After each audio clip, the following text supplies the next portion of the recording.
The Angry Chicken is a production of Amove TV. Bookmark amove.tv for more gaming and esports shows. The Angry Chicken is directly supported by listeners like you via patreon.com/TAC. Everyone, get in here!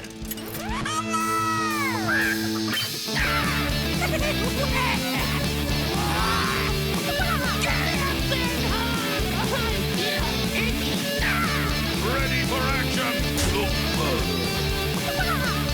I've got the beast in my sight. A podcast about Hearthstone, Heroes of Warcraft. This is the Angry Chicken.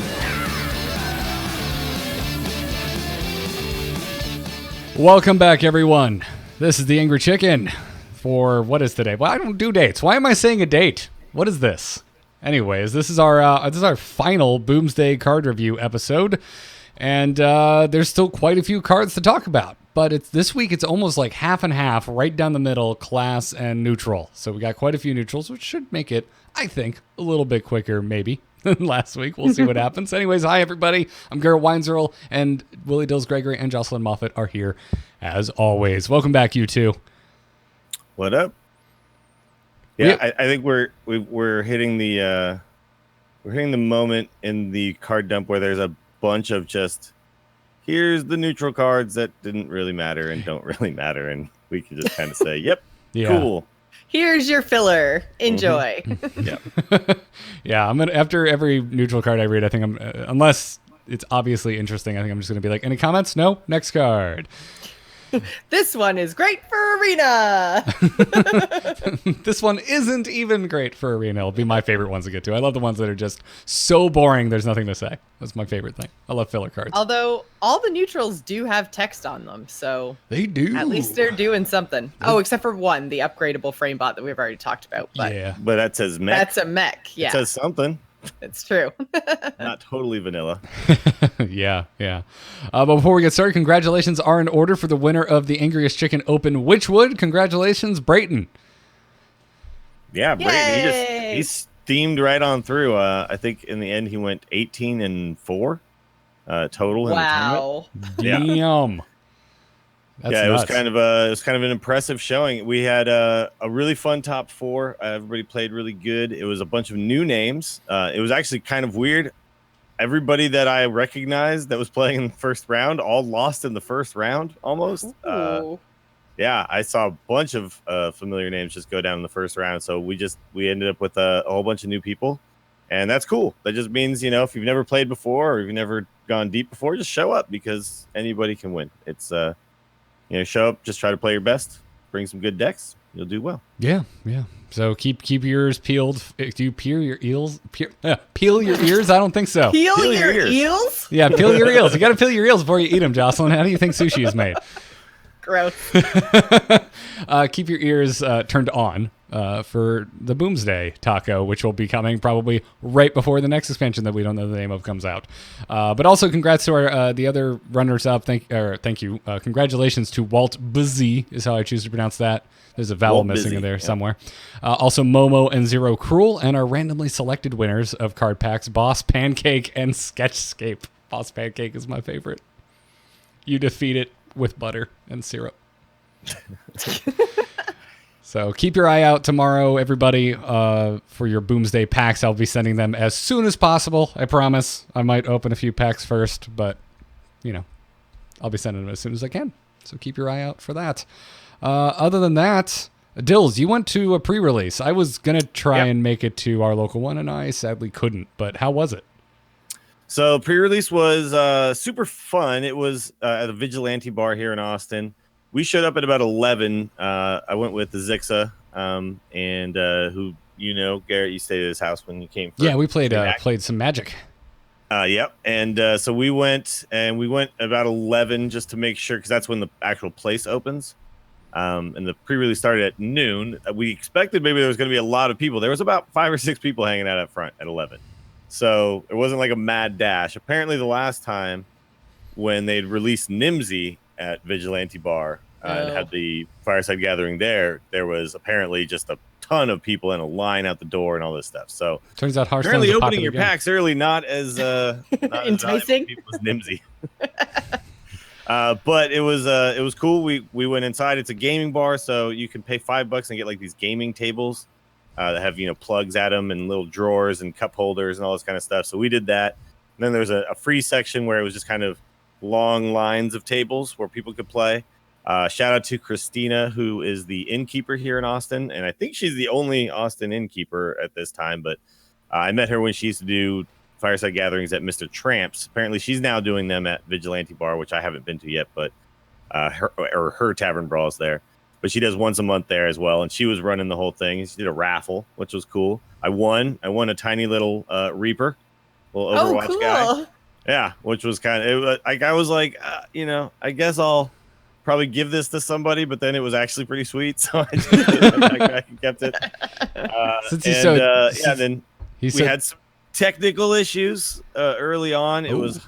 It was not so. I got into the tavern brawl portion, and then I was like, my packs were sitting there, and I could see them shaking. I can open them, and then all of a sudden I got booted out of Hearthstone, and when I loaded back in, they were wrapped up again. Right, with the doesn't release till August 7th thing on it. Gotcha. And I was like, what the hell?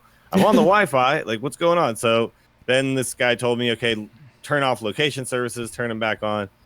Took me like 45 minutes to get back into, like, I was just trying everything. Took me about 45 minutes to get back into everything and able to do it and open my packs.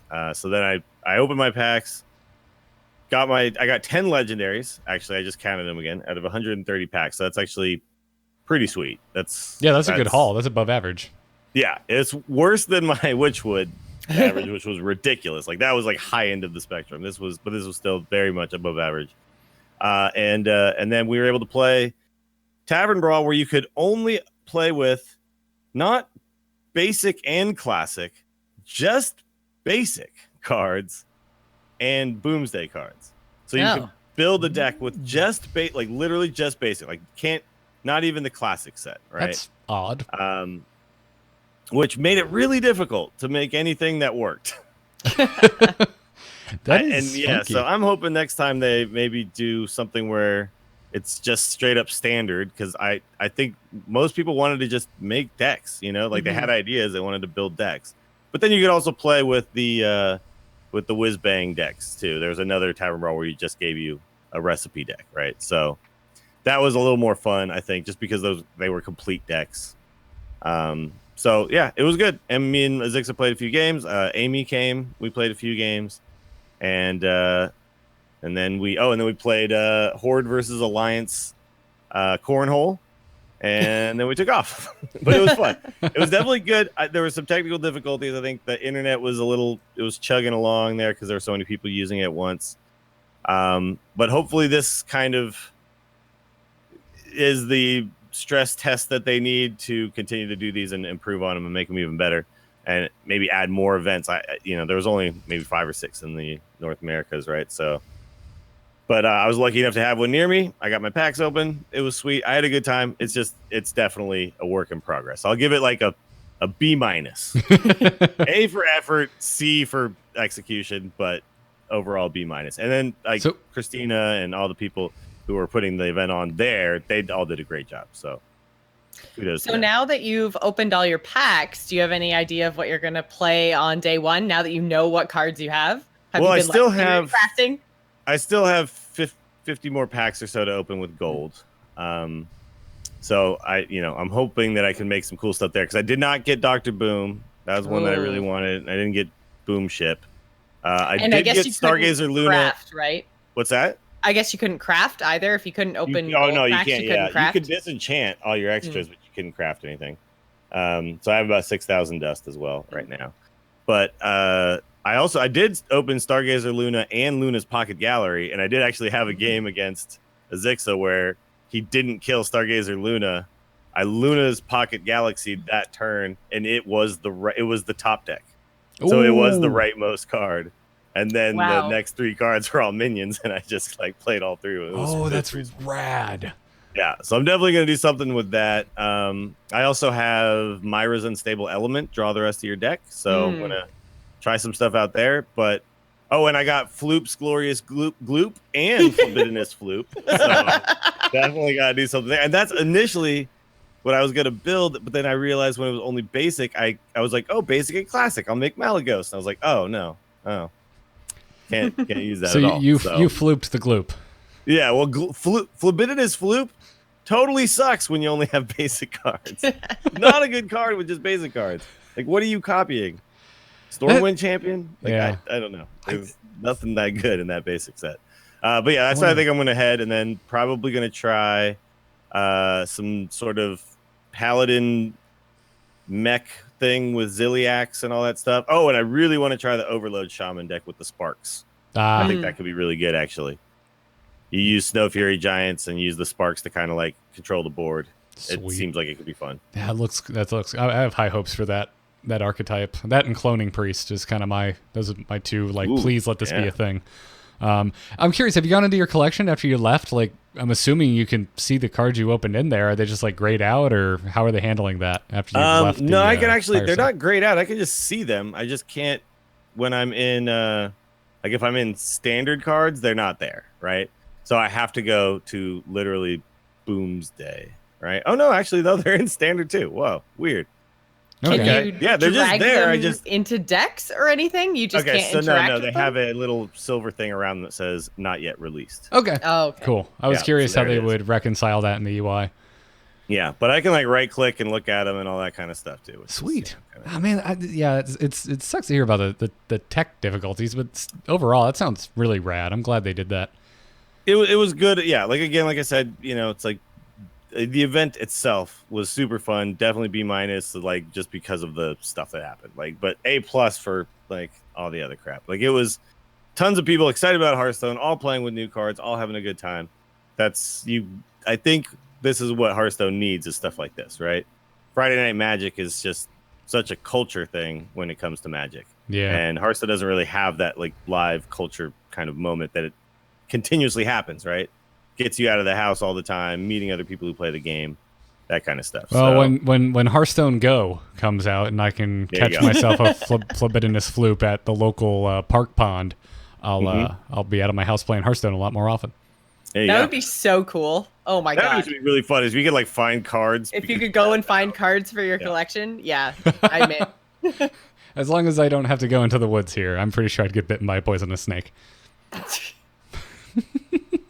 So, well, cool, man. I'm glad one of us got to go. I was so bummed I couldn't make it out. We had some pet issues that had to be taken care of at the vet, but everyone's fine. Our little fuzzies are all healthy and fine, but they gave us a scare. But yeah, whatever the case is, we have a ton of cards to talk about, so let's get into it. Science! You can go into success with no regrets when you work with the. Yeah. That's the last time I'll get to play that because we're done talking about cards. Sad face. Unless it gets requested or something. I will have this. We have this from now on. Creepy! I like it. Okay. We can play that at the drop of a hat. I clipped that. Made me too happy. Thank you. Thank you, Kosak. But yeah, so we have a lot of cards still to discuss, and we're going to start in Druid like we did last week. There are only 2 Druid cards we have not already talked about. Dills, you have already mentioned the first one. It's Floop's Glorious Gloop. It's a 1-mana legendary Druid spell, and it reads, whenever a minion dies this turn, gain 1 mana crystal this turn only. Also, subtext says Joss gets to make horrible euphemisms and jokes for the next 2 years. Is it just like Death Rattle, Joss Giggle? Exactly. See, Okay. you get it. Sweet. Glooping all over my opponents. And it begins. Yes, it does. Whoa. Okay, so when I think of Gloop, I think of like Play-Doh and stuff. I do not. All right. Yeah, I think of And Gak. It's green. It's green goo. It's like slime, you know? I think of 90s toys for children that... Yeah, I think of like can't do that on television and stuff like that. Yeah, you know? yeah. Things you would try and push through the... Can't gloop on television, Dills. Can't You're gloop on only television, you helping can, my yeah. argument. Yeah, I think of Nickelodeon slime. That's what I think of. But yeah, what do you think about this? What do you think about spending 1 mana? Again, it's a legendary, so you can only have one of these in your deck. Yeah. But of being able to make it so that when a minion dies, it doesn't have to be yours. It could be your opponent's minions as well. This turn, you just gain 1 mana crystal this turn only. It's definitely This going to allow for turn- some insane turns. That's for Yeah. sure. But That then it being goes said, away, because the which is what legendary I is fine. like. Yeah. Yeah, Yeah. I think if this was a 2 of, this would be very dangerous for, like when I look at it right now as a 1 of, I just think it's another way to kind of like, and because it's minion dies and it's any minion, it kind of feels to me like token druid is where you're going to want it because you're going to want to have lots of things to die. Like it doesn't seem like it's going to make insane big druid things possible because there are going to be times where I guess you could swipe or something like that, and then you'd suddenly have a bunch of mana. So you like refund your swipe. But yeah, I'm not too concerned about this card. I think it's going to make a few crazy turns happen here and there. This is going to be a good addition in Token Druid, and it helps that archetype. But it's fine. Yeah, and I'm trying to I'm pulling it up just so I'm not misspeaking, but I'm pretty Druid's pretty low on the rush minion too. Right, like there's not a lot of Druid rush minions you can play out of hand. Yeah, I don't think that there are, and I don't think that there's any way for them to generate rushing things either. Like they don't have Hellmaster Shaw. Right. So I think this is okay for basically all the reasons that Dills said. Like you don't necessarily want to put a card into your deck and expect to use it in something like Malagos Druid, just hoping that your opponent is playing tokens. So this probably goes into your Token Druid deck. So it's not going to make it's not another way to play Malagos, right? And it goes away. It's not like you get 1 mana crystal per minion that dies and then you have them forever. That would be stupid broken. Yeah. But so this is just one powerful turn if you're playing a kind of board control token deck, and I think that's okay. I see people talking in chat as if it's some insanity, but it's like you said, it's going to give you 1 really powerful turn, and 1 powerful swing turn can absolutely be enough to win a game for sure. So I'm not saying this card is bad. I'm just saying I've seen people talk about this card like it is broken. Druid is broken because of this exact card, and I'm like, no, I think it's just a good card that you will find use for in Druid. And sure, you could use it in other Druids with AoE board clears, or you could use it after playing Spreading Plague if they don't kill all your plagues, and then you use it the next turn, you trade in some of your plague guys, and then you can do some more stuff. But yeah, it's a good card. It's just not insane. It's not insanity. People are trying to make it out to be. Yeah, it's very situational, right? Like I find it hard to get very overzealous about a card when it's a bad top deck, and this is not an exciting top deck. Like if you're in a top deck war and you top deck Glorious Gloop and you got nothing on the board and no way to kill anything on the other board because you're top decking, this is a dead card. It does nothing. Yeah. So it takes setup, and that's kind of what I'm getting at with the Druid. And as you said, Jocelyn, they don't have Shaw. They don't have a lot of they need setup. They need to have the tokens on the board already, which means they needed to have survived the previous turn so that they can even attack. Or you're going to need to have a swipe. You're going to need some mix of Druid removal, and so it's I think this is fine. I think it's a cool card. It's super cool. Yeah, the possibilities of this are really exciting in a way where it's I'm not afraid. I'm like, yeah, cool. This is a balanced, awesome card. Then I'm look at something like Juicy Psych Melon and I get a little worried. Yeah, when I look at the Druid cards, the cards that really scare me are things like Biology Project and whatchamacallit, Dream Petal Florist, stuff like that. Yeah.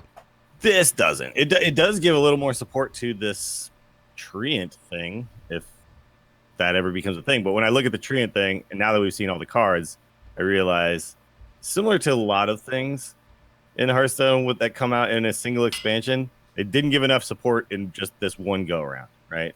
So I think it's not as good as just what Token Druid already is. Agree. Let's talk about Dendrologist, which is the only other Druid card we have not talked about on the show yet. It's a 2-mana, 2/3 rare minion with a battle cry that reads, if you control a Treant, discover a spell. So here you go, more Treant love. And kind of an okay 2/3 anyways, right? Yeah. I like it statted this way. I in a less aggressive class, I like to have more health than attack. And I'll discover a spell. Druids have good spells. I'm not sold. I mean, I'm not. Well, yeah, you just said you weren't sold on the treant. I'm not sold on the treant thing. So I'm not sold on this card. So you're not sold on this, yeah. Yeah, this is part of the treant package, so doesn't really seem all that great to me. I mean, if the treant deck is good, obviously this is a good card in it, but yeah, that's the problem that it has inherently.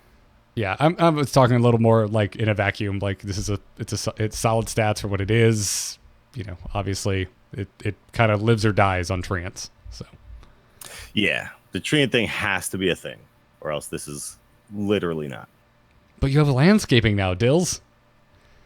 You have tending Tauren now, Dills. Dills hates trees. You have mulch muncher now, Dills. They're all treant synergy. It's funny to me because I think about this kind of card, and I think I immediately think, okay, this tree druid's probably not a thing in constructed, so my mind goes immediately to arena, and I wonder, is there ever going to be a scenario like a 2-drop is just kind of good in arena anyway, so you'll probably take it. Are there going to be is treant druid maybe going to be a thing in arena because that 3-drop is pretty good landscaping, right? So yeah, I think this might be a decent arena card. Yeah, I guess it depends, right? Because we no longer can just look at rarity and be like, "Yep, landscaping. We're going to see a ton of it in arena." It's going to have to. We're going to have to see how the buckets shake out, right? Actually, though, they did win. We have too much to talk about this, so maybe next week we will. But they did just release some new stuff where rarity is going to matter more again in arena. Not over the bucketing, but there's been too many of a specific number of rares, and they're lowering those. Also, rarity does still count because picks 1, 5, 10, 15, 20. Like there's these certain picks where they do up the rarity, so it still does matter a little bit, but not like it used to. Yeah, right. Like buckets are still like the main way it's all distributed, right? Mm-hmm. Yeah, okay. And they're rebucketing a bunch of cards. Like a whole new blog post came out. We'll have to talk about it next week. My favorite Hearthstone sequel, the rebucketing. Oh, did we lose Dills? He was echoing pretty hard, so he might have dropped for a second. Oh, gotcha. Okay. Which now I'm echoing too. Oh, wonderful. Discord is fun. Yeah. Hey, I'm back. Cool. Have you fixed your echo issue? Yeah, that just happened out of nowhere, but it's gone now. Cool. Good to know. Shall we move on to Hunter? Let's do it. All right. Your camera's still off, by the way. So we still have a legendary we haven't talked about with Hunter. It's Flark's Boomzooka. And it's a freaking Tundra Rhino riding a rocket. A rocket. Riding a rocket. Yeah. That's just standard stuff. Yeah. Yeah, I love it. This is probably my favorite piece of art out of the set. Anyway, Flark's Boomzooka is an 8-mana legendary hunter spell, and it reads, summon 3 minions from your deck. They attack enemy minions, then die. It's a lot of mana to pay for sure, but it's a decent amount of tempo if you are running a very specific type of deck, right? Yeah, you need to be running death rattles that have attack value that you then are okay with dying. And then the problem is the minions just attack other minions. You don't choose the attacks. It's a lot of drawback to this. Which I think there has to be. Because if you could control all of it, that would just be crazy broken. You think so? Because Boomship is just 9 mana, summon 3 minions, and then give them rush. Yeah, I don't know. This is way worse than that. Like, they don't even die at the end of the turn. You just put 3 minions in play with rush. This is like, put 3 minions in play. They have random rush, and then they die. It's like way worse, and it costs 1 less mana. So I don't know. Like, but Boomship, they're in your hand. I feel like I don't know. There's like a different level of sure. control. This is drawing them. This is That is a good point. There is something to be said for, pulling something out of your deck is, I think, worth a lot more than an effect that requires things be in your hand.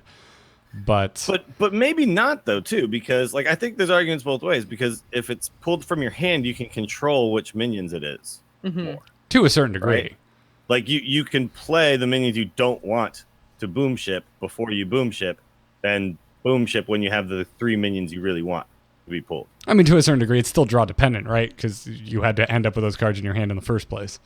Well, yeah, but you can time it based on what, like, you have information about which minions it'll be. Yeah. Whereas Flark's Boomzooka, you will not. Yeah. So, by the way, I don't think this is. I look at it as just there's so much RNG to this card. It has so much build around to this card, and then the payoff needs to be massive, and I don't know if the payoff's ever going to be that massive. Yeah. By the way, I just think the conversation around this is interesting. I think this card is terrible.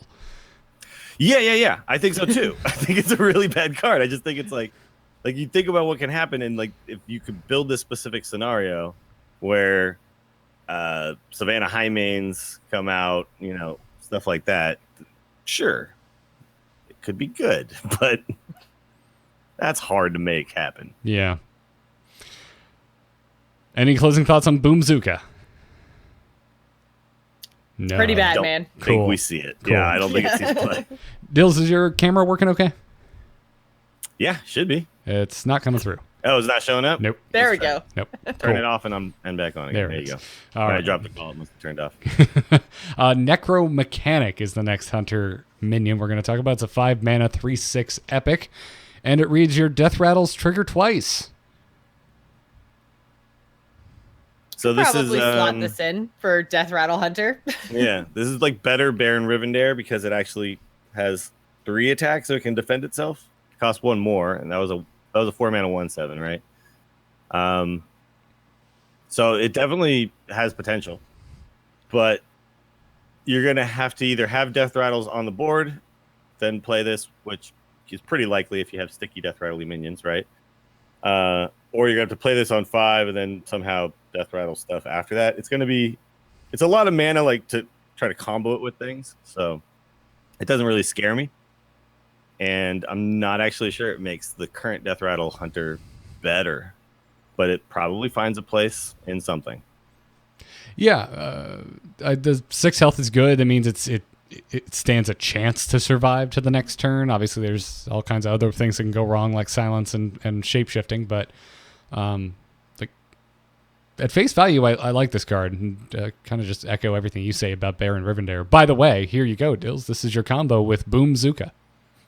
You just build a deck of entirely Death Rattle minions. Boomzooka afterwards. Yeah, and imagine 2 of those minions are spider bombs. It doesn't matter if they actually kill what they attack, because then their Death Rattle goes off, and it goes off twice. So one dream. thing that I will say, though, is sometimes when you play a Death Rattle minion that the opponent can't deal with through silence or polymorph effects, they will just leave it in play, right? And then you can, play this and then do something like play dead. Things like that get massive value, right? So, right. Well, stuff is people are gonna pull combos with this for sure. I kind of like this one too because it occupies that same sort of space as Shaw, where it's one of those things that you pretty much have to deal with as the opponent when you see a hunter play this. So it's possible this might, get value sometimes or soak a removal sometimes, and I think either one of those scenarios is great. And you can put 2 of them in your deck as opposed to Shaw. Yeah. Yes. Yeah. This is I wouldn't replace Shaw. I would run these along with Shaw and then be like, okay, here's my mechanic. Can you deal with it? Great. Here's my Shaw. Can you deal with that one? Okay, here's another mechanic. Keep going, dude. Yeah, it is the type of card that demands an answer. Yeah. Those are the types of cards that I feel all 3 of us always look at very favorably when it comes to new cards. Like it's definitely. I mean, a 5-mana 3/6 is not good, but you're right. It's like if it doesn't get answered, bad things can happen. So yeah. So it's not astounding stats, but it's health biased, which is what you want with a card like this. Oh my god! I thank God for the Kappa in chat. Chiago says Voodoo Doll finally viable in Hunter. And I was like, that Death Rattle going off twice doesn't do anything. Then I was like, Kappa face. Yep. Next card is Goblin Prank. It's a 2-mana epic hunter spell that reads, give a friendly minion +3/+3/+3 and rush. It dies at the end of the turn. Goblins have terrible, mean-spirited pranks that apparently end in death. Yeah, they're like, hey, you're super strong. You're dead. Yeah. But maybe that's okay if you're an egg. Yeah. Yeah. Maybe That's it the is. thing. So Or a death rattle I think minion. of this, Well, you have to eggs are death combo rattle it minions. with stuff, right? Yes. Because of the rush factor. But it's only 2 mana. But yeah, it's 2 mana, so it's pretty easy to do. And I think about, if you cube something, give the cube rush and +3/+3, you can just go face with it. Like, because sometimes the problem is with cubes and things like that is like I want it to die, but it has 6 health and I can't kill it off against something, right? Mm-hmm. And you're like, well, this is gonna die, man, and I'm gonna make it, and I'm gonna hit your face for 7. Rush. Dang, never mind. Dang. Sorry. I was Yeah. outside for a second, but yeah. Got confused there for but there's also Obviously, this is in the wrong class because, Damn. you know, I know, I'm smart. thinking hunter, and I'm just thinking yeah, face. hunter face. Oh well. Well, we can still kill people. That's the other thing I don't like about Boomzooka. It doesn't go face. But yeah, there's also now the I'm sad. goblin. So there's other things to consider with this. There seems to be a lean into death rattles for hunters. This seems like value alongside death rattle minions. There's also the mech theme going on. And then there's also goblin bombs, which are also mechs. But there's multiple cards now that we've seen for hunter that give you goblin bombs, and those are those 0/2s that you need, that you want to die, but they have no attack value, so you need ways to enable them to attack, and this is a way for that to happen. Yeah, that's true. I will say this though, actually 2 mana, just give a minion +3/+3 if it's already on board is reach too.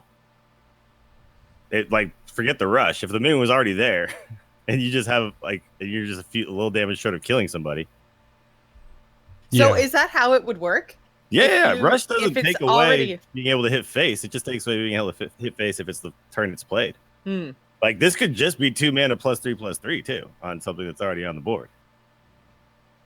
Yes. So, like, let's say you have some goblin bombs on board, and you're like, all right, I just need to go face for a little bit, and then I put it on this. I put it on a goblin bomb, and then I hit your face for 3, and then I hero power you for 2, and then at the end of the turn, my goblin bomb dies, and that does 2 more to your face. Like, yeah, it still is just reach. Yeah. Like, power overwhelming you'd use to just finish people off and stuff, right? So that's another interesting thing about this card. I think everyone's thinking about combos, but I'm just looking at it and also thinking, man, I could just buff my dudes. Mm-hmm. Punch you. Yeah, there's some flex to this card, which is what we're kind of landing on here. Also, I'm thinking of comboing it with something like Spider Bomb. If I didn't want to do magnetic on Spider Bomb, I have a Spider Bomb in my hand and a Goblin Prank. Hey, I'm just gonna rush it into something. Hopefully, get a trade, most likely because it'll have 5 attack with the Goblin Prank buff, and then when it dies, the Death Rattle's gonna go off and clear something else off. And kill something else, yeah. Yeah. And that's not insane. And this is the kind of cool thing too, is think about all the flex that happens in there. The Spider Bomb can also be magnetically attached to another mech. I don't have to have the Goblin Prank to do it. So we're landing on a lot of options. And that's why I look at something like Goblin Prank thinking, yeah, I think there's a home for this. Definitely. Yeah. I think you could just play this in almost about any hunter deck because death rattly stuff, but like also mid-range stuff. Just being able to trade up and do things, really good. Yep. Yeah. I dig. Bomb Toss is next. Speaking of Goblin Bombs, this is a 2-mana common hunter spell, and it reads, deal 2 damage, summon a 0/2 Goblin Bomb. Yeah, that seems good. Mm-hmm. I love the goblin bomb being thrown at the dude's face. Yeah. The art makes me really happy. It looked like a Silverhand Knight, and he's very surprised, like, oh! It's good. Tells the it story. seems to me though that you're probably not going to play this in just regular old mid-rangey style beast hunter deck. You can only really play this if you're running magnetic cards, right? Because Yeah, I the think 0/2 this Goblin is- Bomb is basically going to be you basically have a 2-mana arcane shot unless you could do something with the Goblin Bomb. So it's not Yeah, no, I it just think goes in you're- any you're- hunter deck. No, you're going to try to build a goblin bomb deck, I think, that's going to take advantage of all the magnetic mech stuff and then go face. Yeah, think of it like the pit in your stomach when there's a couple shaman totems on the board, and you're like, oh, I know flame tongue totem's coming. I know it's coming. They seem innocuous now, but it's gonna suck in a turn. Yeah, I think Mech Hunter is definitely gonna be a thing because fireworks tech, the cyber tech chip, potentially the goblin bomb stuff, goblin prank, all the magnetic cards that are already in the neutral set. Yeah, there's definitely gonna be some stuff there. Oh yeah, I completely forgot about fireworks tech, and that's not fireworks tech, cybernetic chip or cyber tech chip, because it's a random mech getting out of your hand. So if Hunter does take off and cyber tech chip is included in the mech Hunter that we're kind of theory crafting here, you can't even play around known mechs that much because they'll be adding random mechs to their hand that you're going to have to contend with. Yeah, It's just gonna be like pretty sweet reload and stuff. I don't know if Boommaster Flark is good enough for all this stuff, but we'll see. I don't know. Just seems like they won't run out of stuff to me. Yeah, And but they'll always be able to kind of continue to pressure you, which is what Hunter likes to do. yeah. So Venomizer is the next Hunter card. Speaking of mechs, it's a 2-mana 2/2 common Hunter mech that has magnetic and also poisonous. So if you got a mech on board, you can add +2/+2 and poisonous to it, or you can just play the Venomizer as is. Sure.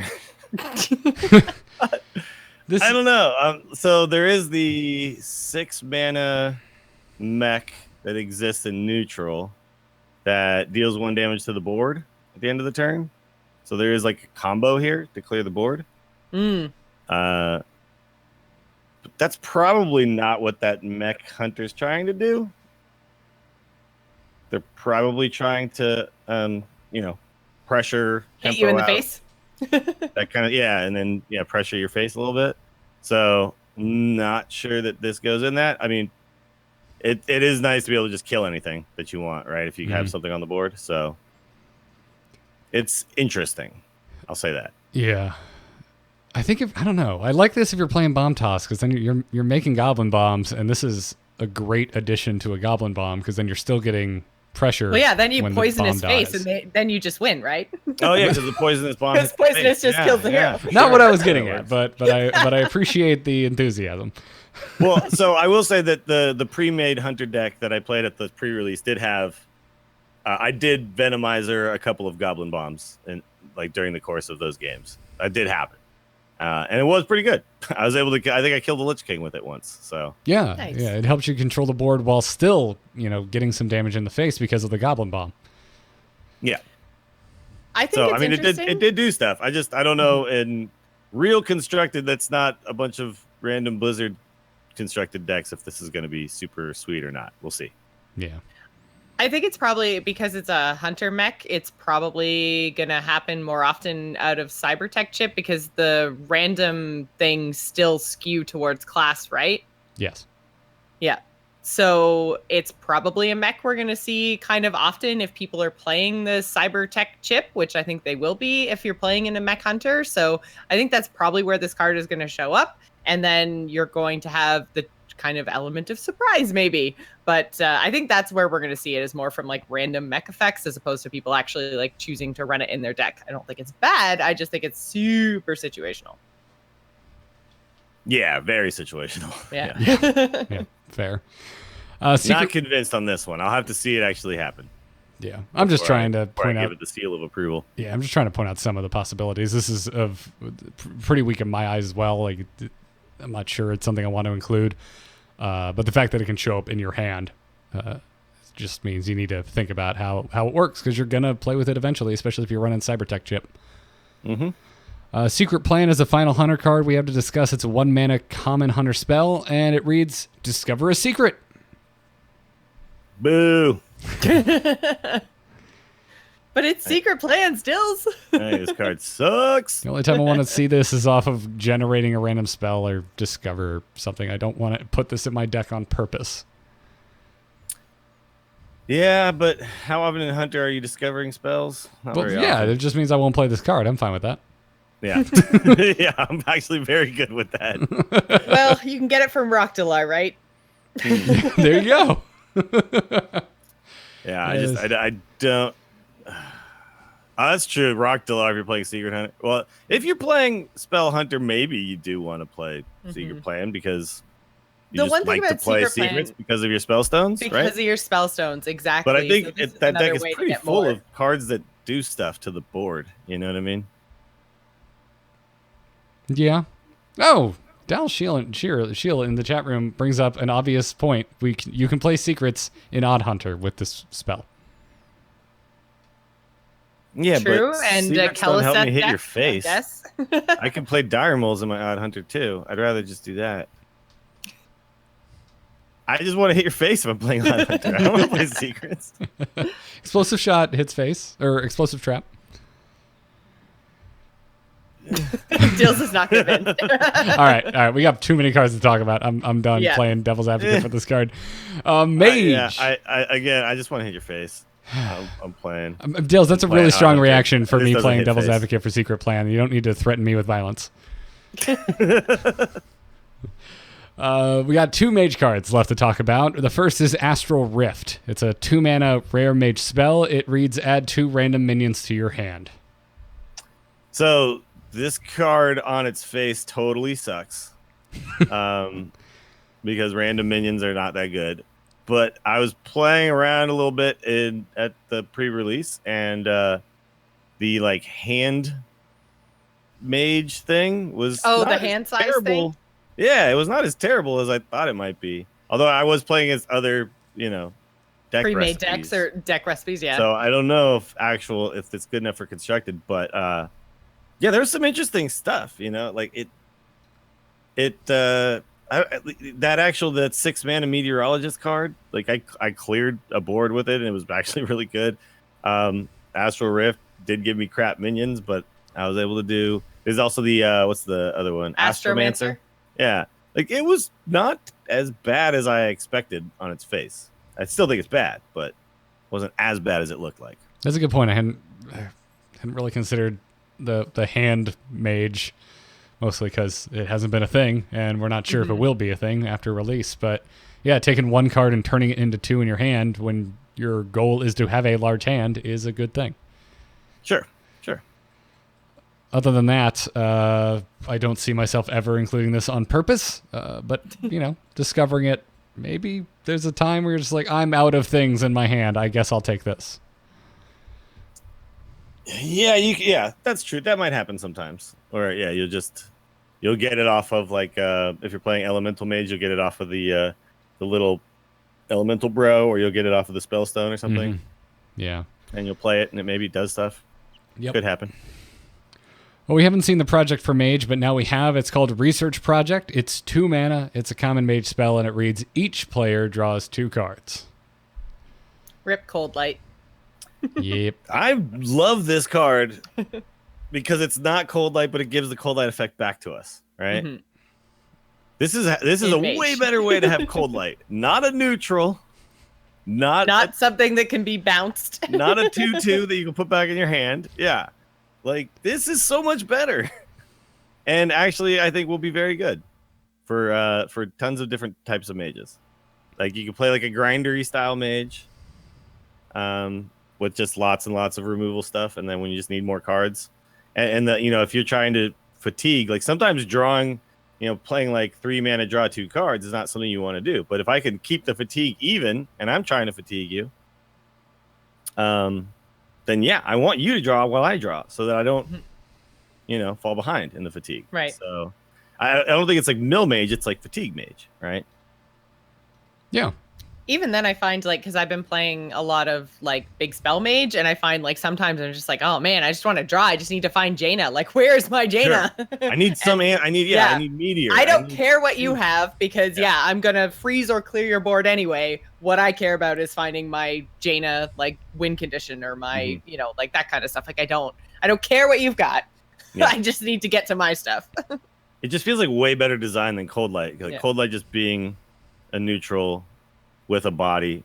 This type of effect seems much better when you just give it to a class, put it on a spell. I like it. I think it's great. I don't know the deck yet for it, but it's out there. People are going to mess with it. It's going to be good. I agree with you, but I think the mill rogues of the world would like to have a word, Dills. They can go playing Wild and have a great time. It's actually a way better deck in Wild anyway, because you get to run the Death Lords and Sludge Belchers and the Zoth. So, Mill Rogues of the world, Wild is your place, man. Where you belong. It's where you belong. Yeah.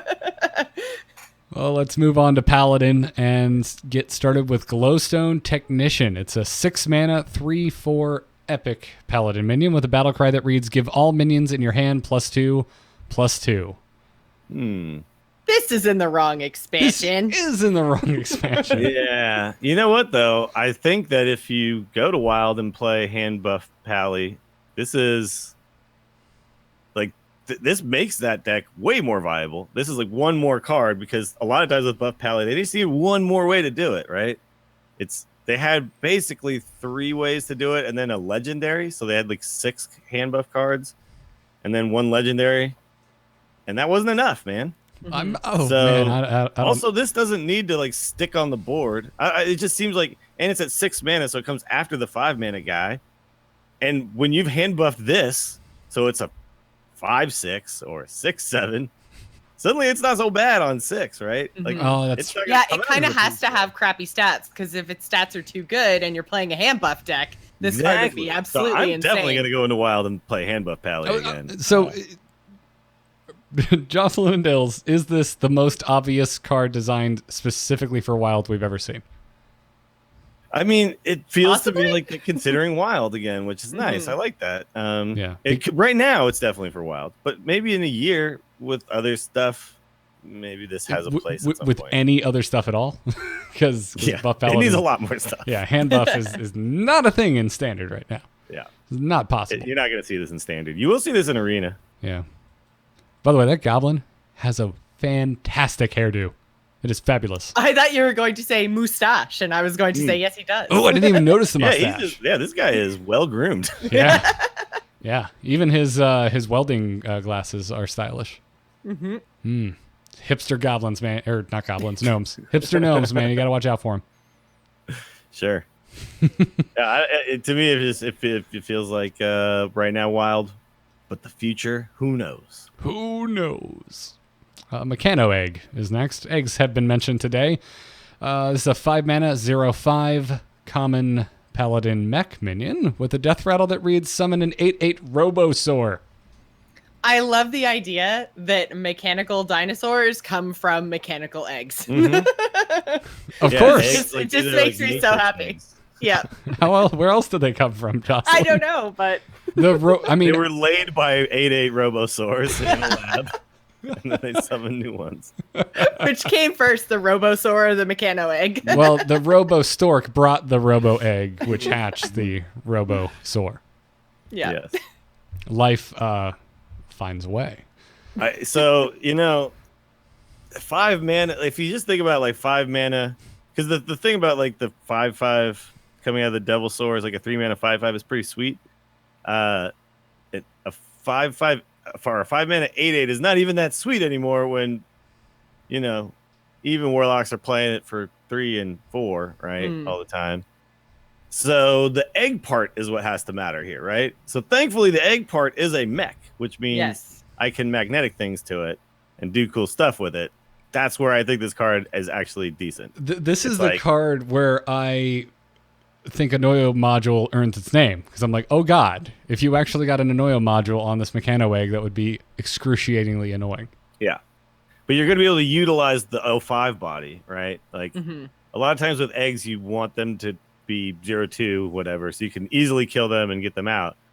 To me, the 0/5 body and the mech means, I can Anoyo module to it. I can Glowtron it. I can do all the 3/1 dude. Like there's all sorts of stuff. You can still Spike Ridge, which I think is kind of interesting. Yeah, you can Spike Ridge it. Yeah. You've got this on 5, and it's a 0/5, and you don't really want to give them an 8/8, but you kind of have to deal with a 0/5 and an 8/8. Otherwise, Spike Ridge comes down on either the 0/5 or the 8/8, and it's just disgusting. You can War Gear it, which is the 5 mana 5/5 magnetic. So it really depends though. Is there tons of silence and tons of polymorph out there? Because if there is, I don't want to be paying 5 mana for a 0/5 that just loses me all the tempo when they deal with it. So Yeah. we'll see about that, but I definitely super potential here. Yeah. And another thing that kind of requires a response. It's another card that makes your opponent think, oh, yeah, I need to deal with that ASAP. I mean, one thing, though, is that Paladin doesn't have stuff like Play Dead, right? Yeah. Right.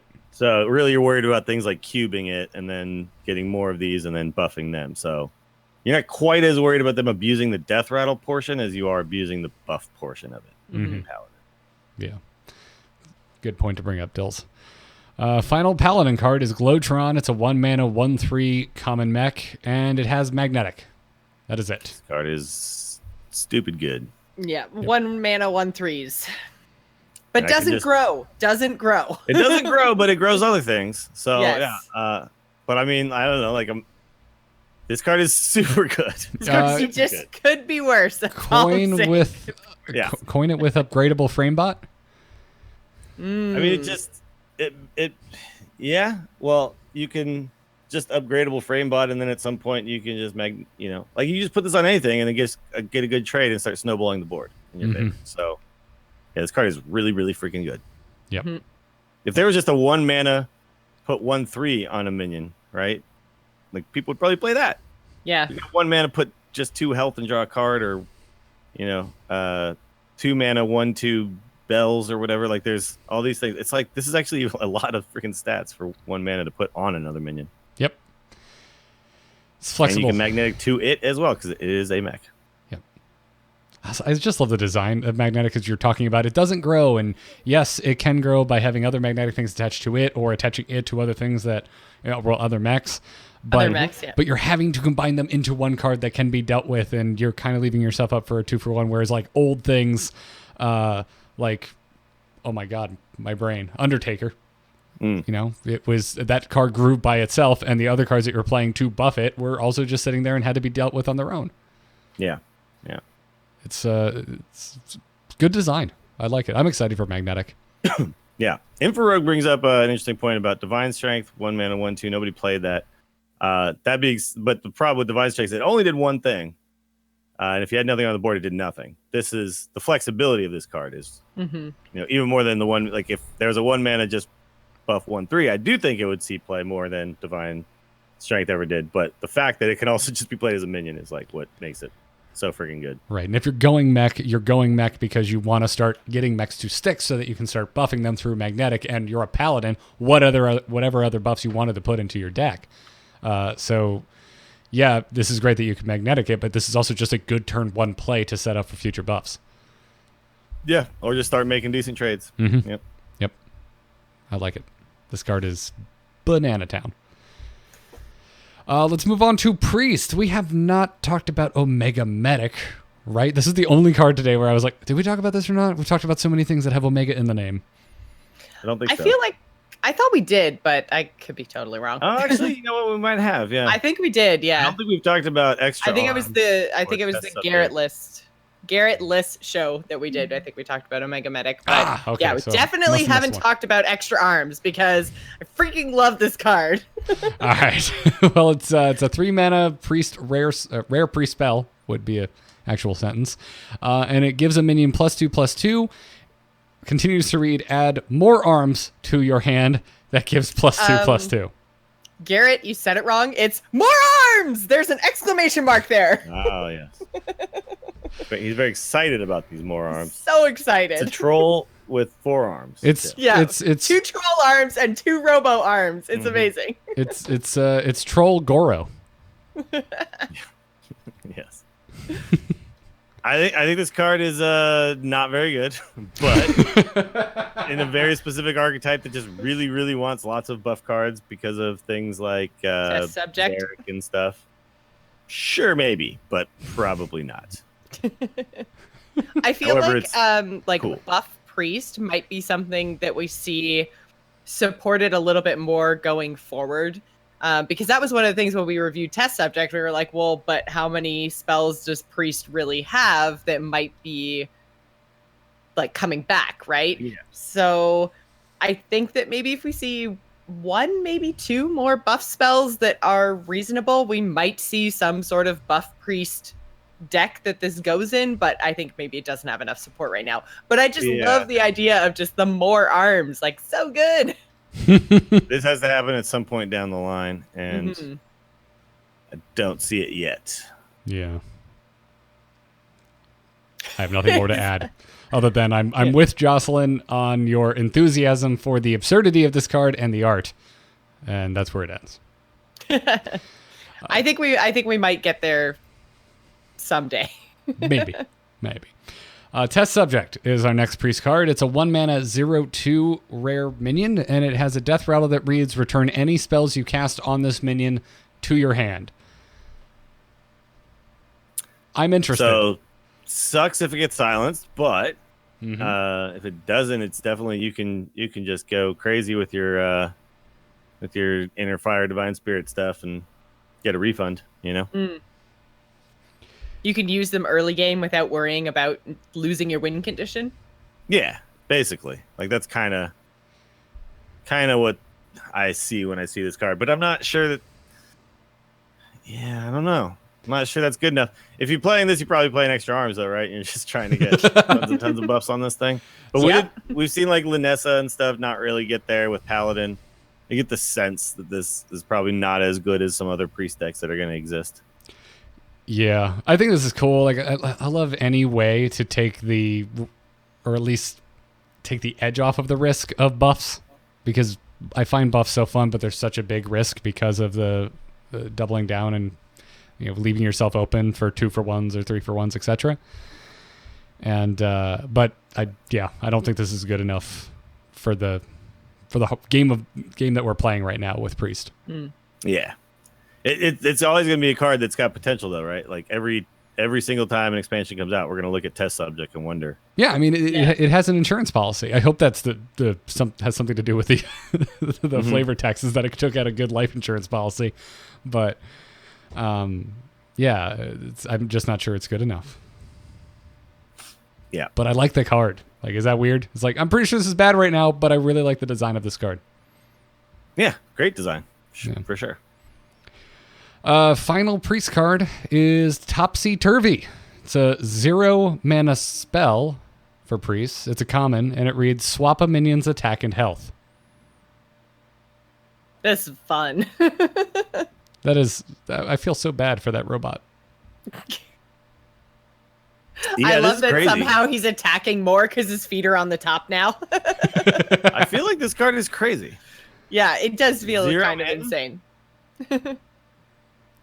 I don't know. Maybe it's not crazy, but it feels like it's crazy. Anytime we have 0-mana anythings, there's the potential for just extreme abuse of the card, right? So yeah. Anything that's 0-mana is always going to be scary. So it just takes one deck to make this insane. I don't know. Yeah. So, Infrarogue brings up a really good point. It's like one of the biggest problems for Inner Fire Divine Spirit was getting geisted. Don't have to worry about that anymore. Yep. Like you still have you can Inner Fire or you can Divine Spirit a bunch and then Topsy Turvy that minion now. Yeah. So yeah, and that is an archetype that just keeps showing back up. Yeah. It was the Inner Fire combo priest. So, I feel a little concerned about this card. So at some point, somehow doing some crazy stuff. So it's gonna do some crazy. Mark my words, this card's gonna do some crazy stuff. Beware the Topsy Turvy. Yeah, if you're going for that combo, this is just an amazing card. Yep. Yeah. And it also has flex. I mean, if you really need it, chances are if you're dedicating a deck slot to this card, you are playing Combo Priest and you want to save it for that. But in very dire situations, this can be used to take the gas out of a big minion you're staring down, providing it doesn't have big health.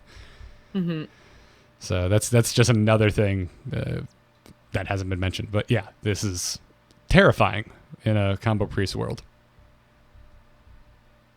So that brings us to the end of Priest, which means it's time to take our first break and thank our sponsors today. We have a new sponsor, Robinhood. If you are completely unfamiliar with Robinhood, well, we'll fill you in. It's an investing app that lets you buy and sell stocks, ETFs, options, and cryptos, and it's all commission-free. Now, this is interesting because I have zero experience trading stocks, so I can confirm Robinhood makes it really freaking easy to see what individual stocks are doing and to buy and sell. And on top of it, you know me and my interface snobbery, the interface is beautiful and very easy to use. It is so well made. And Dills, I know you and I have both been playing around with Robinhood. How have you been liking it? Yeah.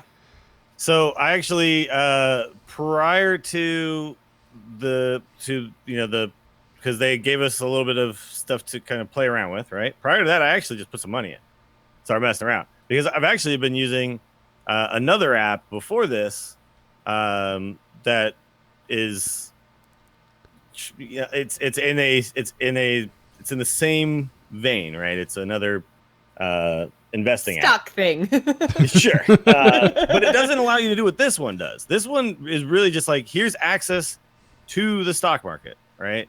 And the other one was more like, it tried to hold your hand a little, tried to like help you do, things without really allowing you to do whatever you wanted. This one is really just like, do what you want, man. Get the things you want. It also has a bunch of cryptocurrency stuff in it, which is very cool. And it's just one of the things that always kept me out of trying to invest money, which is something I've always thought about, is this thing of I gotta hire like a broker, somebody who has access to the market to buy things and stuff for me, and then I gotta pay them. It's like, now it's like, no, I just do it. I just open my phone and do it. It's super cool, and like you said, the interface is really easy. So I've been having a blast with it so far. Yeah. Before I even tried investing into any stocks with it, I was just using it to see what stocks were doing and check up on companies that I was interested in. I just like the interface that much. So it was like, listen, every sponsor sends us talking points, and one of the ones is design and ease of use, but it's true. Like, I really like the interface of this app. I'm very impressed when they when they approached us. I was like, all right, let me take a look, and I'm like, oh, this is a pretty app. So go check it out. You can go to angrychicken.robinhood.com right now. They, of course, have an offer for our listeners. They are giving you a free stock like Apple, Ford, or Sprint to help you build your portfolio. So you can, again, sign up over at angrychicken.robinhood.com. You'll get a free stock, and you're supporting our show in the process. So if you're already investing, if you're interested in getting started in investing, go give it a shot. You can get a free stock and see how Robinhood works. I think you're gonna like the interface and how easy it is to use. And actually, Cheryl will text in the chat, brings up something. You can buy Activision Blizzard stock. That's exactly what I did. This is by no means us giving stock advice. No, I got no advice. I'm just telling you, that's like, I just always wanted to have stock in Blizzard. In Blizzard? Yeah. And I never did, and I've always been thought about it. And I'm like, yeah. Now I got a little piece of you, Hearthstone. Now I own you. Do what I say. Yeah, I own you, Hearthstone. Nerf this card. I own one share, tournament mode, Yeah. with bans. Love it. Check it out. Once again, angrychicken.robinhood.com. Let them know we sent you. Check it out. Now let's head back in and move on to Rogue. There's only 2 Rogue cards we haven't talked about, and Crazed Chemist. Chemist, not Alchemist. Chemist is the next card. There's a 5-mana 4/4. It's a common Rogue minion and has a combo that reads, give a friendly minion +4 attack. Full stop. Not this turn. Just give a friendly minion +4 attack. So it's like a built-in cold blood. Yeah. Yeah, 5 mana for 4/4 plus Cold Blood. I have to combo. Nah, I'd rather just 5 mana 3/4 kill something. Or I'd rather 5 mana play a 5/5 dragon that buffs something +3 at the end of the turn. I think those are better. That being said, at some point maybe this card will be something, right? Like, as cards rotate out and things like that. This card will still be there, and maybe in the future. I just think right now it's not really positioned very well against the other 5 drops. Yeah, I agree. There's competition in that slot. Yeah, definitely Arena though. Arena, you love being able to trade up, so you'll be able to affect the board the turn you play something. So The problem is like you can't just play it on 5, but that's fine. I know she's supposed to be crazed, but this rogue looks positively demented. I think it's the fact that she's been drinking her own chemicals that really sells it. Yeah, she's been drinking clearly out of that blue bottle of whatever that is. Yeah, it's dripping down her neck there. Her face and yeah. Yep. She Yeah. looks. If she came at me in a club, I would not take her. Let's say that. Oh man. Why would somebody be doing alchemy or chemistry in a club? You know what? Don't answer that question. Don't answer that question. Also, she's still wearing her shoulder pads, so she supports Sylvanas clearly. Clearly, apparently that's a thing. Yep. If I've been playing my alliance tune, which I have, and I am showing my shoulders, does that mean I support Sylvanas? Because that's not the case. No, I think it's if you just have shoulder horde pads on, thing. you support Sylvanas. That's how it works. I have been A lot of saluting. women in the 80s supported Sylvanas. Turns out. Yep. Or all of the first suits I ever owned from Goodwill. Yep. Yep. Violet Haze is our last rogue card. It's a 3-mana common neutral rogue spell, and it reads: add 2 random death rattle cards to your hand. Nah. I don't know about this one. Yeah. I'm not thrilled about it. The either. random part. If it was draw 2 death rattle cards from your deck, Yeah. sure. Draw specific cards from my deck that do specific things. Yes, but random death rattle cards, no, thank you. Yeah. This seems a little bit like filler to me. Yeah. I will probably pick this in arena sometimes because it'll be up against like absolute garbage, and I'll be like, okay, refill. Yeah. That's fine. Yeah, and that's what's interesting. I feel like I mentioned it every single time we talk about new cards, but even if something seems bad, it's worth considering in case you find it randomly through other means. And how you're going to play with it. In general, we start with, is it good and constructed, where you pick the 30 cards. Right. And Right. Yeah. we move on. Does it earn a deck slot? Yeah. It's the jumping off point. Is there any kind of, like, with all the other death rattle stuff that Rogue got with this expansion, is there any kind of death rattle Rogue build potentially that might make use of just all the death rattle cards they can get? No, because you can't Nazoth things back anymore, right? So And they don't the only have thing the you're really doing play is dead, buffing really, right? spellstones, right? Yeah.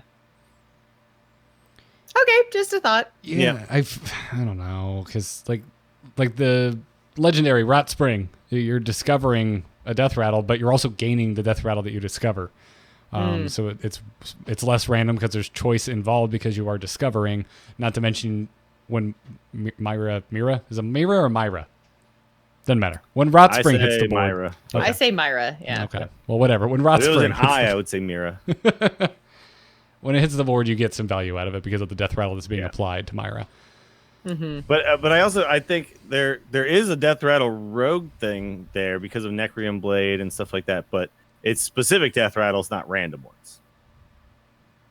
The blade is a just- random friendly minion. Yeah, but exactly. the- But like yeah. we don't want Violet Haze in that deck because we don't want random death Oh, rattles. right. We want to Specific death trigger rattles. something that we've put into our deck. Fair Yeah, enough. yeah. Like there might be a death rattle rogue. It's just we're playing a small amount of specific death rattles that do very Right. powerful things.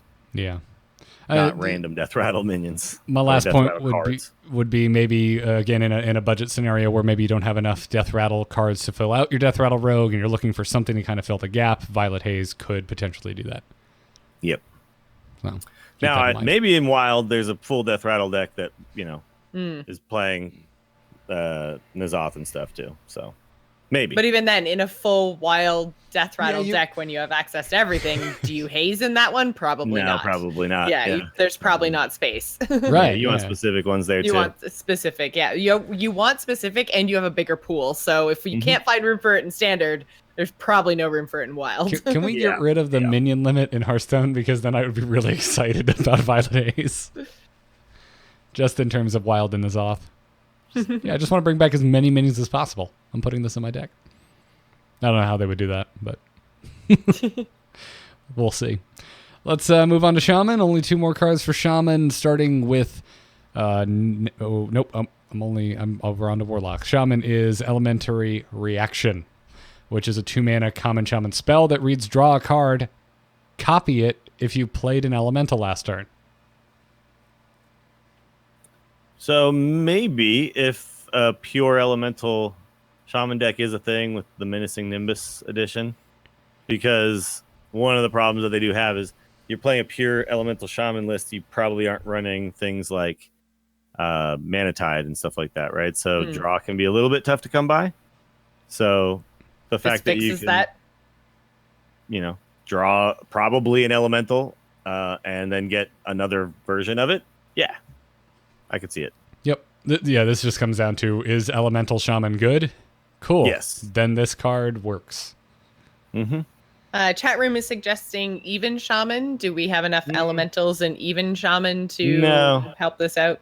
There's only an even shaman. You're only ever running the 4 mana, 3/3 Fire deal plume 2, dude, and the fire elemental, and you run the earthen might only because it buffs 1 mana totems. You don't even run like that. And also an even shaman, it's hard to have played an elemental on. It's just hard to like sequence it so that you get this value, right? I don't think you run an even shaman. I think it's just you run an elemental shaman, and that has to be a thing. We'll see if it is. Yeah. But Storm Chase is an elemental. These little sparks and stuff are elementals. Like, it definitely adds some stuff. Alexa Storm Surge is an elemental. I think that card's cool. Thunderhead is an elemental. Would the sparks count though? Because you don't play them, you summon them. Well, there is there is a thing that adds them to your hand too, right? I thought there was ways to add them to your hand too. I can't remember now though. Not that are shaman specific. Yeah, I think you just anytime the there was burst. some other. I saw somebody play something at the thing where they literally put sparks into their hand, but I think there might be a neutral card or something. I can't remember now. Oh, it's neutral. Okay. Yeah. Gotcha. Okay, so that's worth considering, but for that neutral card, not for the shaman specific spark cards, because they're all summon. Yeah. So. But I mean, the cards that summon them are elementals too. So I don't know if the sparks help you control the board, swing the board in your favor, and then you've got the elementals to finish things off. You still got Kalamos and stuff, right? So in that type of deck, I definitely think there is room for a card that reloads you a little bit. Yeah, I like it. I hope elemental shaman is a thing. Beaker Lightning is our last shaman card. Another 0 mana spell. This one is a common for shaman. It reads, deal 1 damage to all minions. Overload 2. That's a little steep. Yeah, it is. But unless you want overload. Yeah. But here's the thing. The card that's being added in this that you want overload for, you don't get any benefit from overloading more than 1. Well, I see a couple of things here. One is it's the only AoE you can run in Even Shaman. So currently Even Shaman has no way to AoE the board in Standard because they lost Maelstrom, right? Do they want to? Because this is hitting their own minions. I mean, that's true. I don't know if they want to. I'm just saying, like, that's maybe one reason why it's ever played. That's maybe a reason. I don't know if that's good enough of a reason, but that's maybe a thing. And then the other thing I'm thinking of is the Overload Shaman deck that's trying to play Snow Fury Giants. But yeah, outside the of Giants that, is what I was talking about. Yeah, outside of that, I Overload. doubt you want this. I was thinking of the card I'm forgetting the name of, Thunderhead. It's after you play an Overload card, summon 2 sparks. But yeah, I don't know. There's something about this card that offends me. So I'm like, overload for 2, and it hits my minions. I'm a shaman. I don't want to hit my own minions, and why am I paying extra? Yeah, it is weird that it hits your own minions, right? It's like 2 mana. Overall, you're paying 2 mana for a whirlwind in a class that doesn't really have ways to take advantage of whirlwinds. Yeah, so it just seems a little funky. But I didn't think about the Giants. Yeah, that's something to consider, Joss. It's just something I've seen people like kind of playing around with, but it just doesn't quite get there. So maybe what they need is a couple more tools that also allow you to overload to get there. Yeah. Especially when this does cost 0 mana. Like, it might allow you to overload for 2, and it doesn't take up any of your mana that turn. So then maybe you can also get the giant out on that turn instead of not, right? That is something to consider. Yeah. It doesn't take away from your crystals Yeah. the turn it's played. Right. So a little And bit then you've of- already got an 8/8 on board. So then do you really care if you're overloaded by 2 the next turn? Maybe not. Yeah, it's a little bit of Druid cheating, but worse than Druid because of course it is.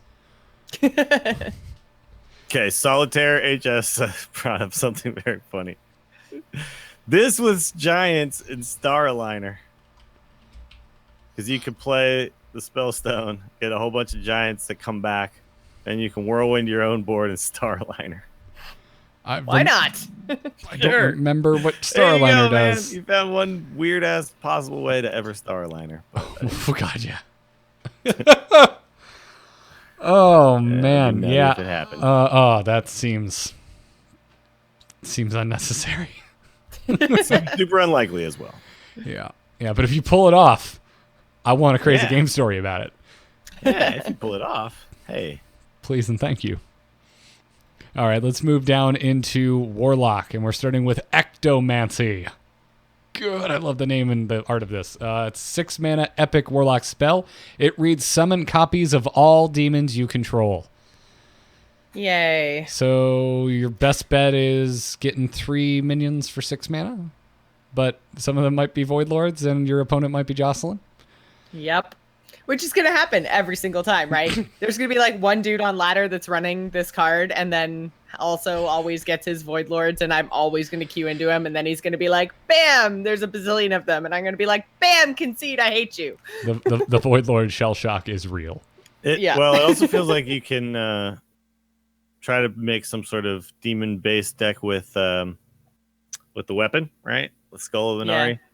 Because if you can summon out like one Doom Guard and then maybe play one other decent demon onto the board, Ectomancy could then give you another Doom Guard, things like that. So Well, yeah, so like if you go Skull on 5, then on turn 6, it pulls the Doom dude out of your hand. yeah. And then But you what- play this. Then you get 2 on turn 6, and you haven't had to lose any of your cards to That's get true. 2 It's like charging a 5/7s. 6 mana 5/7 with charge is probably worth it compared Yeah. to 5 mana discard 2, right? I mean, So that's And it puts another one in your Gul'dan pool. So yeah. But it still seems very edge case to me. So I feel like we're probably still just going to be playing like even Warlock and stuff like that. I don't know if there's enough support for just a demon based like kind of tempo combo-y type deck. So we'll see. It depends. Like you have to kind of build something different than what already exists, and we'll have to see what that is. I kind of I just wish that, again, and I said this for Witchwood too, that Warlock just got a whole bunch of 10 mana cards that said 10 mana do nothing. That's all I want. I don't want them to get anything that cheats. I don't want them to get anything that's good. I just want them to chill for a few expansions. Sorry, because they got some stuff that's good. They didn't get one good legend. Like they got one decent legendary and one terrible legendary. So I want to see There new zoo cards, and I think we're getting some new zoo cards, so that excites me. we definitely Ectomancy. did get new zoo cards. Yeah, we did. Ectomancy is leaning into concerning territory for me, but I'm also I think I'm leaning more in your territory, Dills, that I think even Warlock is still going to be king. Mm-hmm. But even Warlock and Zoo will still be the two that are most likely played. yeah, And Ectomancy is like some other thing that we don't have right now. and I look forward to the emails when I'm wrong and Ectomancy dominates the meta. Sure. I mean, look, it is a card that has potential because anything where you can cheat stuff for less mana than it costs is always going to be something that you got to look at, right? Mm-hmm. Yep. Even if this is something that you hold on to until after Gul'dan, and then like he brings back everything that's died, and then I might be able to kill a couple things, and then they're like, "Oh, you left 3 on my board," but bam! Mm. Like I don't know. I wonder how that works. Like, is it completely RNG? Like, let's say you have 4 demons on board. Does it pick them based on what order they entered? But if they all entered on Gul'dan, Then that's how does just that work? RNG? I don't Yeah. even think Yeah. you need to do that far. I think you just save it for after your cube death, right? Yeah, you can do that kind Yeah, of like You stuff. can't do it that's all. what I think. Like there's a few different places if you're playing Cube Block. There's a few different places that you could fit this into your deck. Like I mean, into your not necessarily curve, but like your play. I don't know. It just worries me, and I have a little bit of like Cube Warlock PTSD, I guess. I don't know. I'm just like, just please stop giving them ways to bring back their demons. Just please. I guess and I know this isn't a bring back, this is a copy, but still, like, they have so many ways to cheat out demons and bring them back and just do all this like crazy broken stuff that like this is a tool that just scares me a little. That's all. Yeah, it's worth noting that you can't play it along with Carnivorous Cube. Right. In the same mana, turn so. with It a way is to 6 mana, kill yeah. it. Right? So, I mean, you could technically Funny play that this. you're still so just shook by Cube Warlock because I'm completely over it. I don't even see them anymore. All I see is Zoo and Even now, and I don't even know. Like, I'm wondering. I think it's because they were just like they were sort of brought under control, but still viable with the nerfs that we saw, and I feel like they are 1 or 2 cards away from just making this gigantic comeback because Cube is so powerful that I'm just worried about anything that might potentially bring them back up in power level. Like they're so close. Like I just don't even think about Cube Warlock anymore. Like when I see a Warlock, I never assume Cube. Okay, here we go.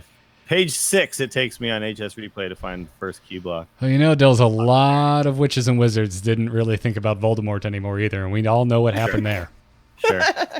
Never forget, Dills. Never forget. Yeah. I'm more tilted by turn 1 Flame Imp Coin, Voodoo Doctor, double Happy Ghoul than I am about turn 6 Cube things. Fair.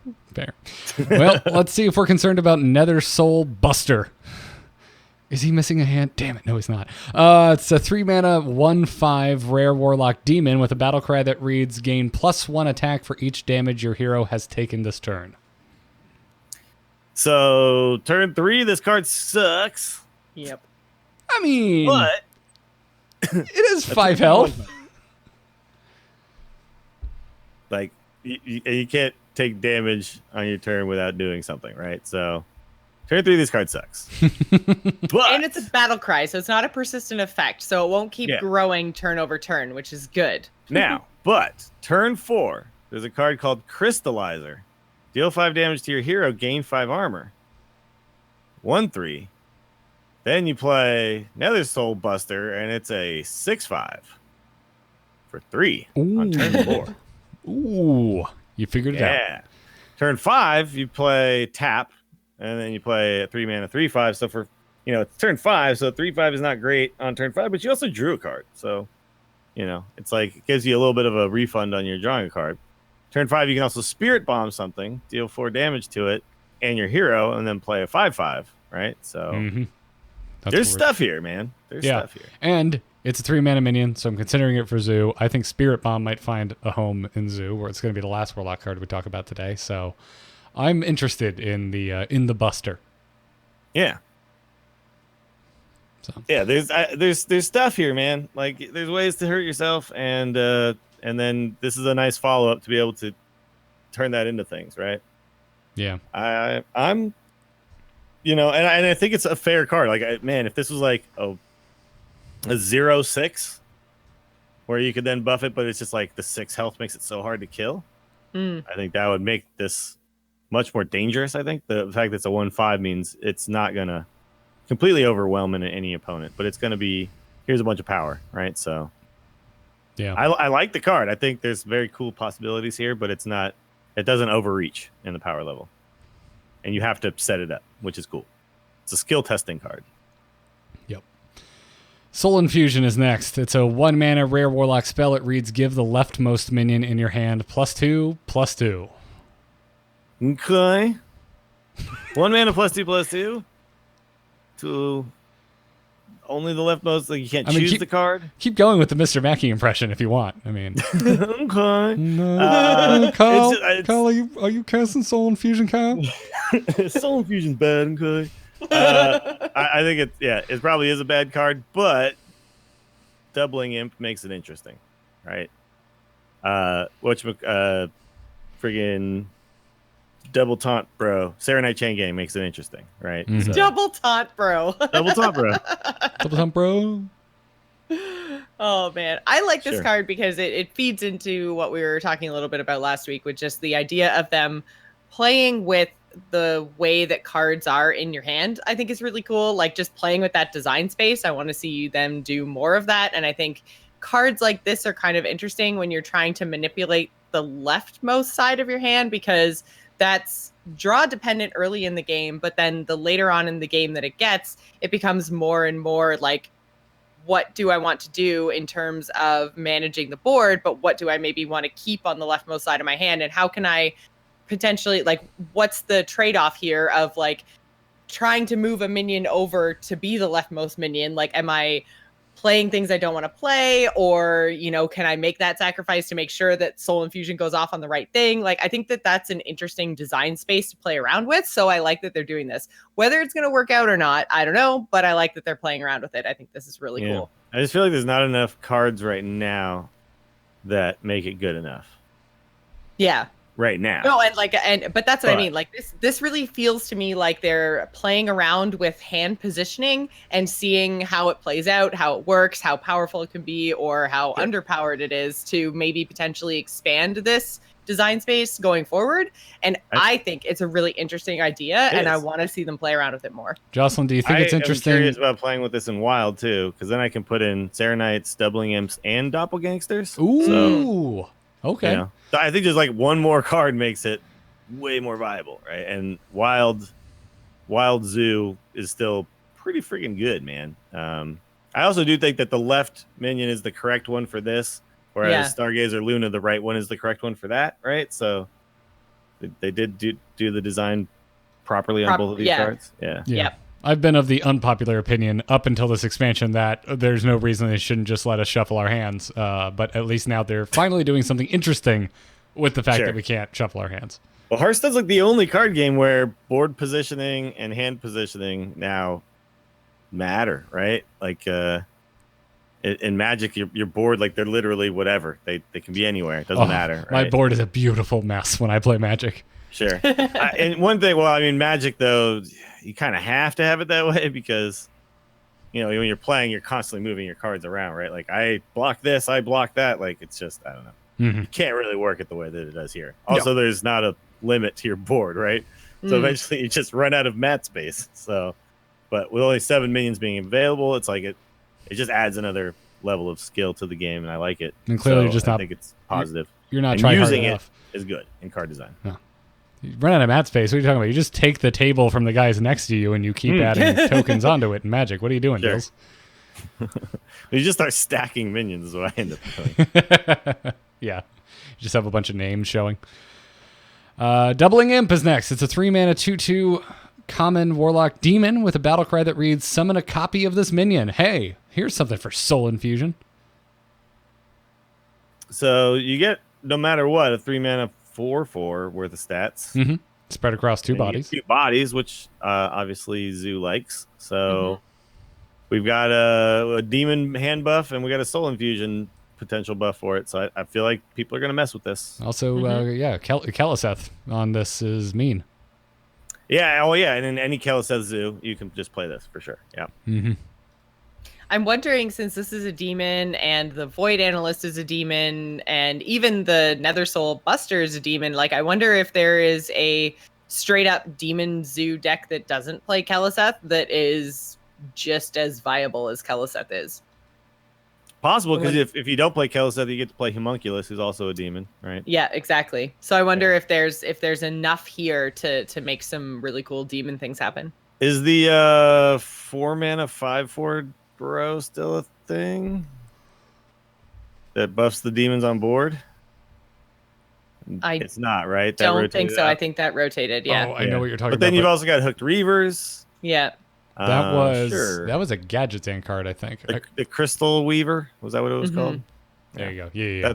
That's not a thing anymore. So no, not in that's standard. a bit of a bummer for it, but yeah, I think you're right. I think there's pause because you can do a pretty sweet little curve of all demons, right? Like turn 1 you got Flame Imps and Void Walkers, and turn 2 you'll have maybe Void Analyst or Homunculus. Turn 3 you'll have Doubling Imp. Turn 4 you still got stuff. You got the Yeah, and I feel like it just like when you take Keleseth out, there's potentially it could be more powerful because like you have twice as much of a chance to draw your Void Analyst, right? And then if you've got another handful, if your hand's all full of demon cards, then it's just as good, but you've had 2 chances and you could hit the buff on a card twice. Like, yes, this won't buff your chain gangs, but maybe you don't even play chain gangs in this deck. Maybe you play other demons instead. I don't know. I feel like definitely in Wild because the pool of demons is so much bigger over in Wild, but I think even in Standard, there might be an argument to be made for Analyst over Kelsa.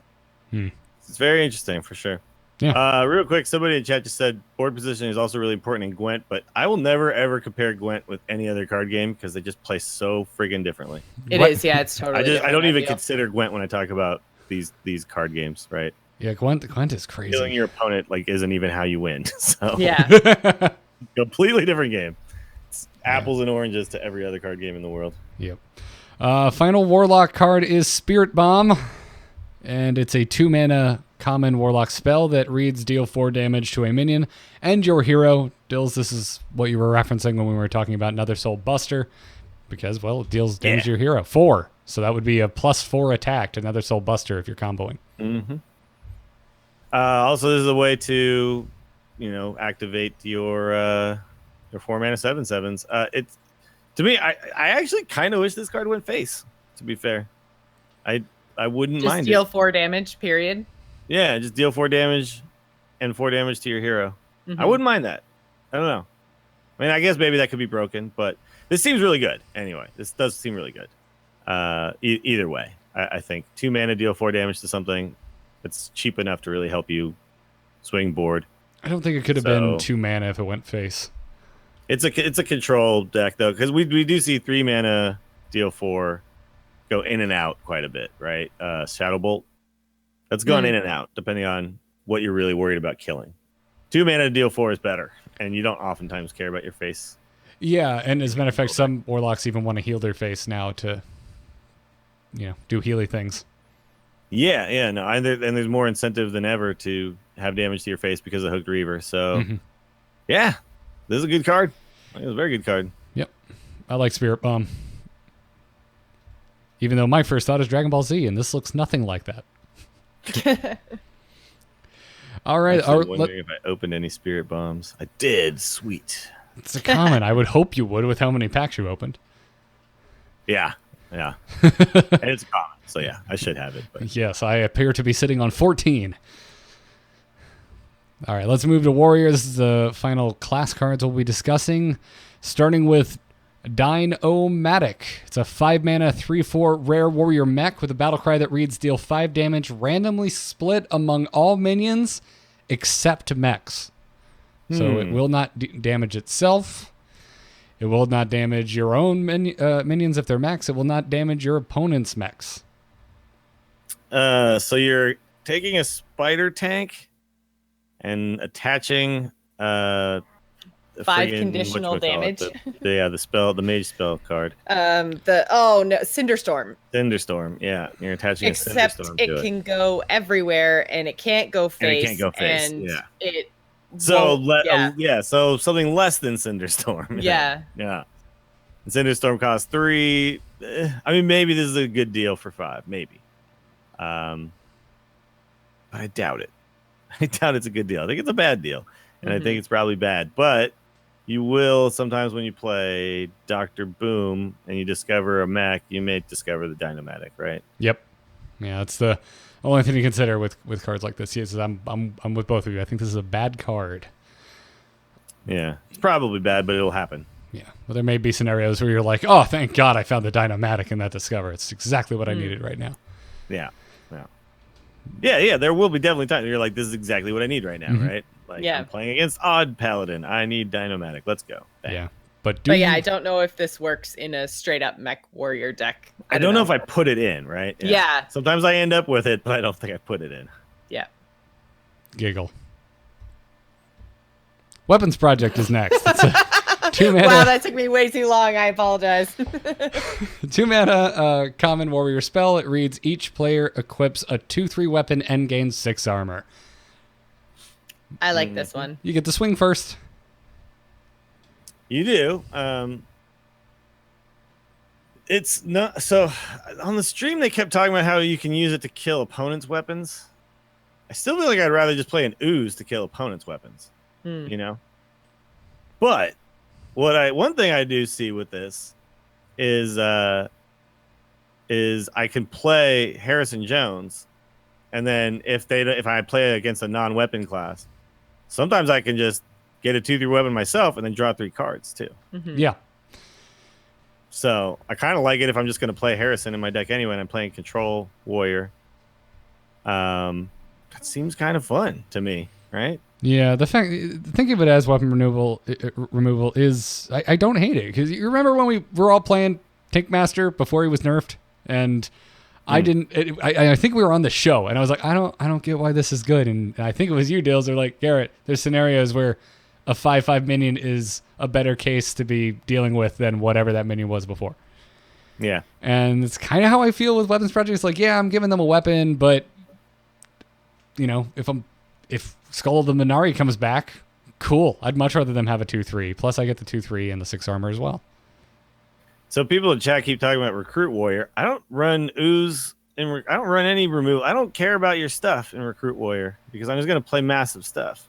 All I care about is like Warpath or whatever it is. I care about just like brawl and removal. I don't care about killing your weapon. I don't think that's ever been a concern in Recruit Warrior, but I see what you're saying. I just, I don't know. It's, to me, it seems like the killing of the weapon is less of a reason to use this. Then the card drop potential with Harrison. The drop potential of Harrison. Like if we're talking about like special reasons why this is good, I think like if you're playing a Control Warrior, the 2/3 weapon will be more valuable for you than it will be for them, because you're not going to be playing a lot of small minions that they can kill with it, right? So right, and the fact them hitting you in the face is negated by the armor. You don't give a crap about that either. Yeah, exactly. So like I feel like it's like, okay, well, I don't have Fiery War Axe anymore, but I kind of now have this, which is better than Fiery War Axe in a lot of ways to deal with aggro decks. And I don't care if I gave you the 2/3 weapon because I'm not playing little minions. So it's like, yeah, it's still good there, but the killing of the other guy's weapon is less of a reason than just what it does automatically. And then when I look for edge cases, I think about things like the Harrison and drawing cards. And well, killing a weapon would be an edge case. Killing weapons, like, oh, that's nice sometimes. Yeah. But right now it's like there's just not a lot of people running weapons that matter a lot to kill. Skull of the Minari is pretty much out of the meta, but we'll see if it comes back. I don't know. Yeah. And then the other classes running weapons, like a lot of times they're not. Well, Mage. Like you're talking about odd paladin weapons. You're not killing this. I mean, Vine Cleaver, sure, but Vine Cleaver and Frostmourne are the two that are annoying me the most right now. Sure. Thiago says turning on Battle Rage. You won't be able to turn on Battle Rage because you're going to gain 6 armor. So that's not going to work. I mean, if they have a 7 attack minion. Well, you can't. If you play this and then attack a minion, you won't take damage because you'll have 6 armor when you attack that minion. That's what I'm saying. Unless that minion has a ton of attack. Oh yeah, but on turn 2. Yeah. Right. Probably not going to have a 7 attack minion on turn 2. Yeah, if they do, you're probably just screwed. But I think so. It's funny to me because like people keep talking about these situations. Like Control Warrior already just dominates Odd Pally anyway, right? So I don't need Weapons Project to make that matchup better. I just think in reality, like this card, I'm hearing a lot of scenarios that I don't know if are real, and then I'm like, but I still think we need to see how it plays out to see where it is real, like where this is like, okay, this is the card I needed, over some other option. I think in general this card is okay. Like I don't think it's got potential. I don't think it's a bad card. I don't think it's an amazing card. I think it's just it's not meant to be. Like I think the project cards aren't technically supposed to be anyway, right? Right. They're supposed to be weird skill testing type cards. Yeah. It definitely fits into that category. Yeah. And then the final warrior card we haven't talked about is Rocket Boots, and it's a 2-mana common warrior spell, and it reads: give a minion rush, draw a card. This is how I like my really underpowered effects that take up a card slot with card draw. Card draw, Yeah, exactly. I don't think I play this. No, but it's still better than. But Rocket Boots, Dills. Look how happy that goblin is. Yeah. If they really want to make like Rocket Boots, sometimes it would backfire. I was trying to Like res. Nat Pagel in a spell. Yeah. Like give a minion rush and +1/+1 or something. Sure. Chance to possibly draw a if you- card. Possibly if you're in a situation or a deck that just wants to cycle the crap out of everything, maybe, drawing a card is what you want to do. But Warrior seems to have really good ways to cycle that are better. Yep. Yeah. Like, all in all, like, I like the design of this card, but I don't see it getting a deck slot. Yeah. Chat room's talking about it costing 1 mana. Would they play it? I'm like, that'd dudes. be way too good. Yeah, 1 I- mana draw a card, regardless Yeah. of any other effect. It's just too good. You would Can't It's do like it. Totally a card play that that. costs 1.5 and is like too Yeah. good on the other side and too bad on the Yeah. too bad on Yeah. the side that it's on. Which is always one of the big problems with 1 and 2 mana cards, right? Is the mana cost is so low that you Yeah. have to be very, very careful because they get overpowered very quickly. Mhm. Which is why 0 mana cards are bad. And one drops Like I mean, are like bad very for game, scary. not like bad. They're scary, exactly. They're fat with a pH. Great. Well, that brings us to the end of the class cards, which means neutrals are next, which means we're going to take a break for our other sponsor today, Harry's.com. They are back. They did not run away with my overshare of how much of my body I shaved during the summer. Yeah, it's summertime. I told you guys. I'm Yeah. doing the whole thing, man. I'm going back. I've added back to the shoulders. I've added belly to the chest. Wow. All right. I like the idea that one day Dills just like shaved too far down his shoulders and then went, "Oh, back! I like That this." was good. Keep it going. Yeah, let's just keep on going. I mean, that's how you discover the top of your feet, right? Like you're cleaning up your legs and... Oh, not everyone's a hobbit? Okay. Or a swimmer. Yeah, but Harry's has been our longest running sponsor. We love Harry's. I have converted so many family members over to Harry's because they've sponsored us for so long. Anytime the topic of keeping your hair in check comes up, I just turn into a walking infomercial. I can't help myself. They're great. It's affordable. They're great quality blades. I love my weighted handles. I have so many of them now because I've been using Harry's for so long. I still have my favorite though. I love my chrome plated one. It's very shiny and it feels great in my hand. It's good. But they still have an offer for our listeners out there. New customers can get $5 off of a shave set from Harry's with the code TAC over at harrys.com. That means you can get their trial set. It comes with a 5-blade razor, a weighted handle, foaming shave gel, and a travel cover. It's going to cost you just $3. The shipping is free, again, when you use the code TAC over at harrys.com. Wait, And- $3 for all that? $3 for all that, Dills. my Can you God. believe it? I can't. can shave- I'm shocked. He thought it was wrong. I was like, typo. Yeah. No. Okay. No, it's there. They even put it in capitals for us. All right. Imagine you can get all that shaving done. You can get all that hair gone for just $3. You can take it with you with that travel blade cover. I mean, and we all know how valuable razors are when we go to our local Walmart and they're locked up. It is ridiculous. They do that up here in Canada too. I do not understand. I'm like, these are razors, Canada, you they don't even guys. trust you with razors? No, not even in Canada. Yep. And Harry's gets rid of all that because they're selling directly to us over the internet. This new thing called the internet. It's great. Plus, they have the quality guarantee. If you do not love your shave, you can let Harry's know, and with as long as it's within 30 days, and they will give you a full refund. So you have a full month to figure out if you like it or not, and you can get your money back. So check them out again. Use the code TAC over at harrys.com. That means you can get a trial set for just $3. Again, code TAC at harrys.com. We thank them for supporting us, and we thank you all for using that code and letting them know that we sent you over. So, all right, Dills, Jocelyn, me, are you ready to bring it home? We're so close. We are so close. The only thing that remains are neutrals. And we're going to start things with Harbinger Celestia. I can't wait to see the golden version of this. Wait, I can, because everything's been revealed. I can just open this up in a new tab and see the golden version. Anyway, Harbinger Celestia is a 4-mana, 5/6 legendary neutral minion with stealth, and it reads, after your opponent plays a minion, become a copy of it. I'm going to move over to the golden version. Ooh, that's pretty.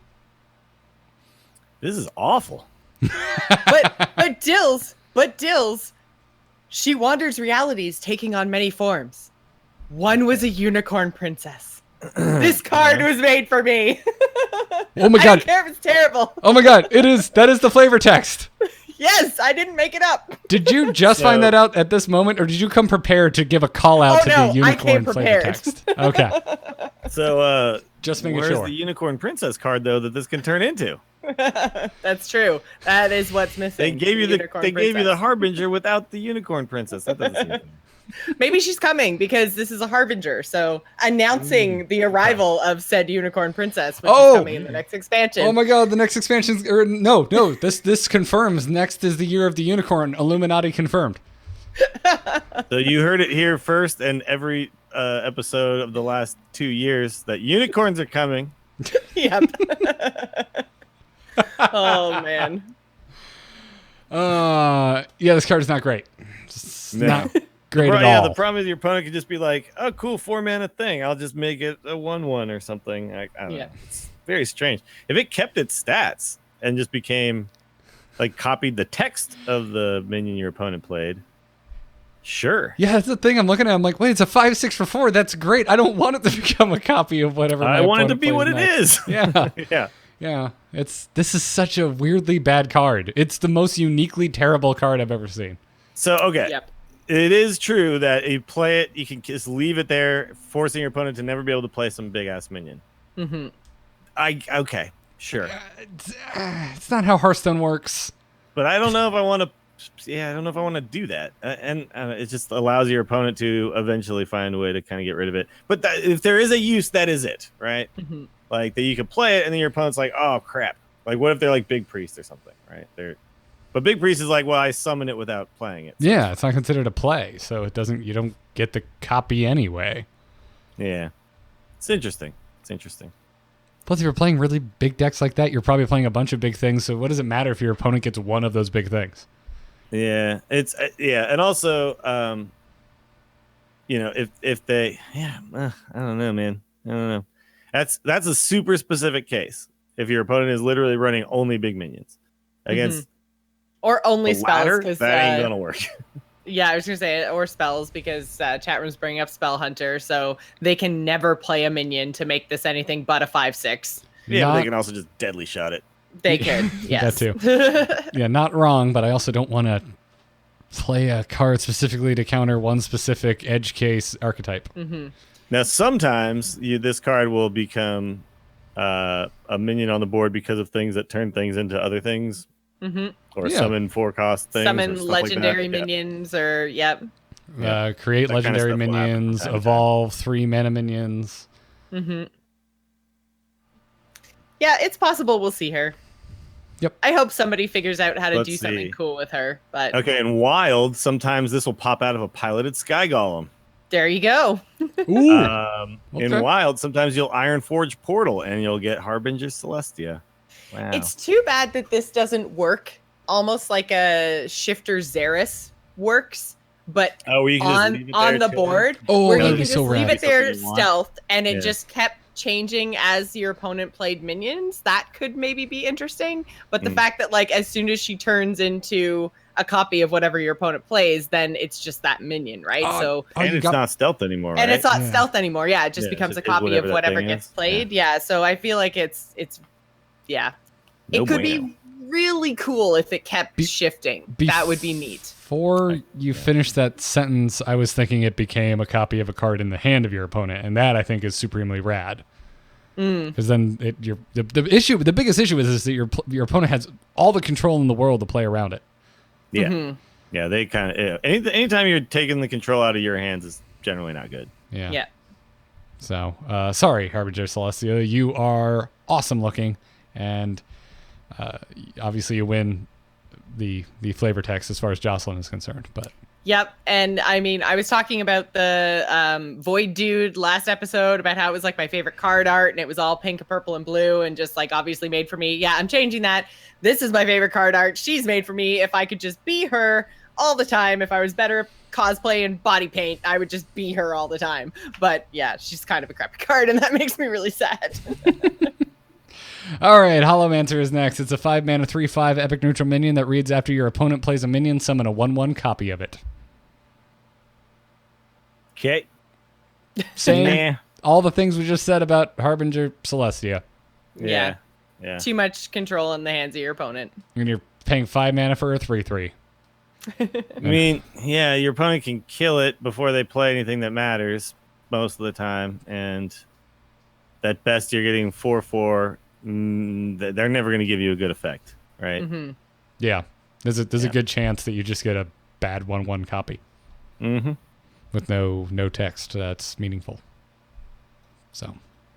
Seems bad. On to Loose Specimen. It's a 5 mana 6/6 epic neutral beast with a battle cry that reads deal 6 damage randomly split among other friendly minions.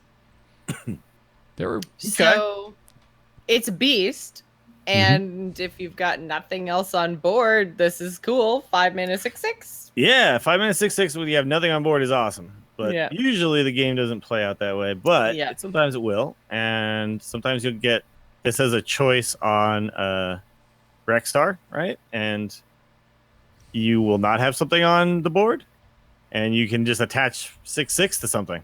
Yeah. Unless they're thinking that this would be is super sweet in unless those they- moments. Unless they think this is too much text, then they give themselves that caveat that if something had too much text, they weren't going to add it. That's interesting. I'm not sure if 3 lines, like if 2 lines was the thing or if 3 lines was. I don't know. I don't think but- they ever told us a line specificity. I think they just Yeah. kind of gave themselves that out. There's things with 4, so Yeah. As far as using this to like trigger and rage and whatnot, I think 6 damage is too much.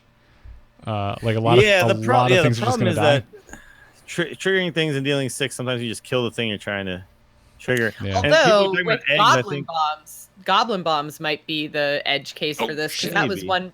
That was one thing that people were talking about when goblin bombs were first introduced, as with the legendary that spawns 4 of them. They're like, yeah, but Hunter can't kill any of its own stuff. Maybe the Loose Specimen is how you pop your bombs. I think there's probably still better ways to do it though than this. Yeah. Kills cube too. You're right, Solitaire. It exactly kills the cube, yeah. Yeah. If cube is the only other minion on But board. again, they want to just Well, play dead those things and do other they're stuff bored. to them. I think probably Yeah. more than just Loose Specimen.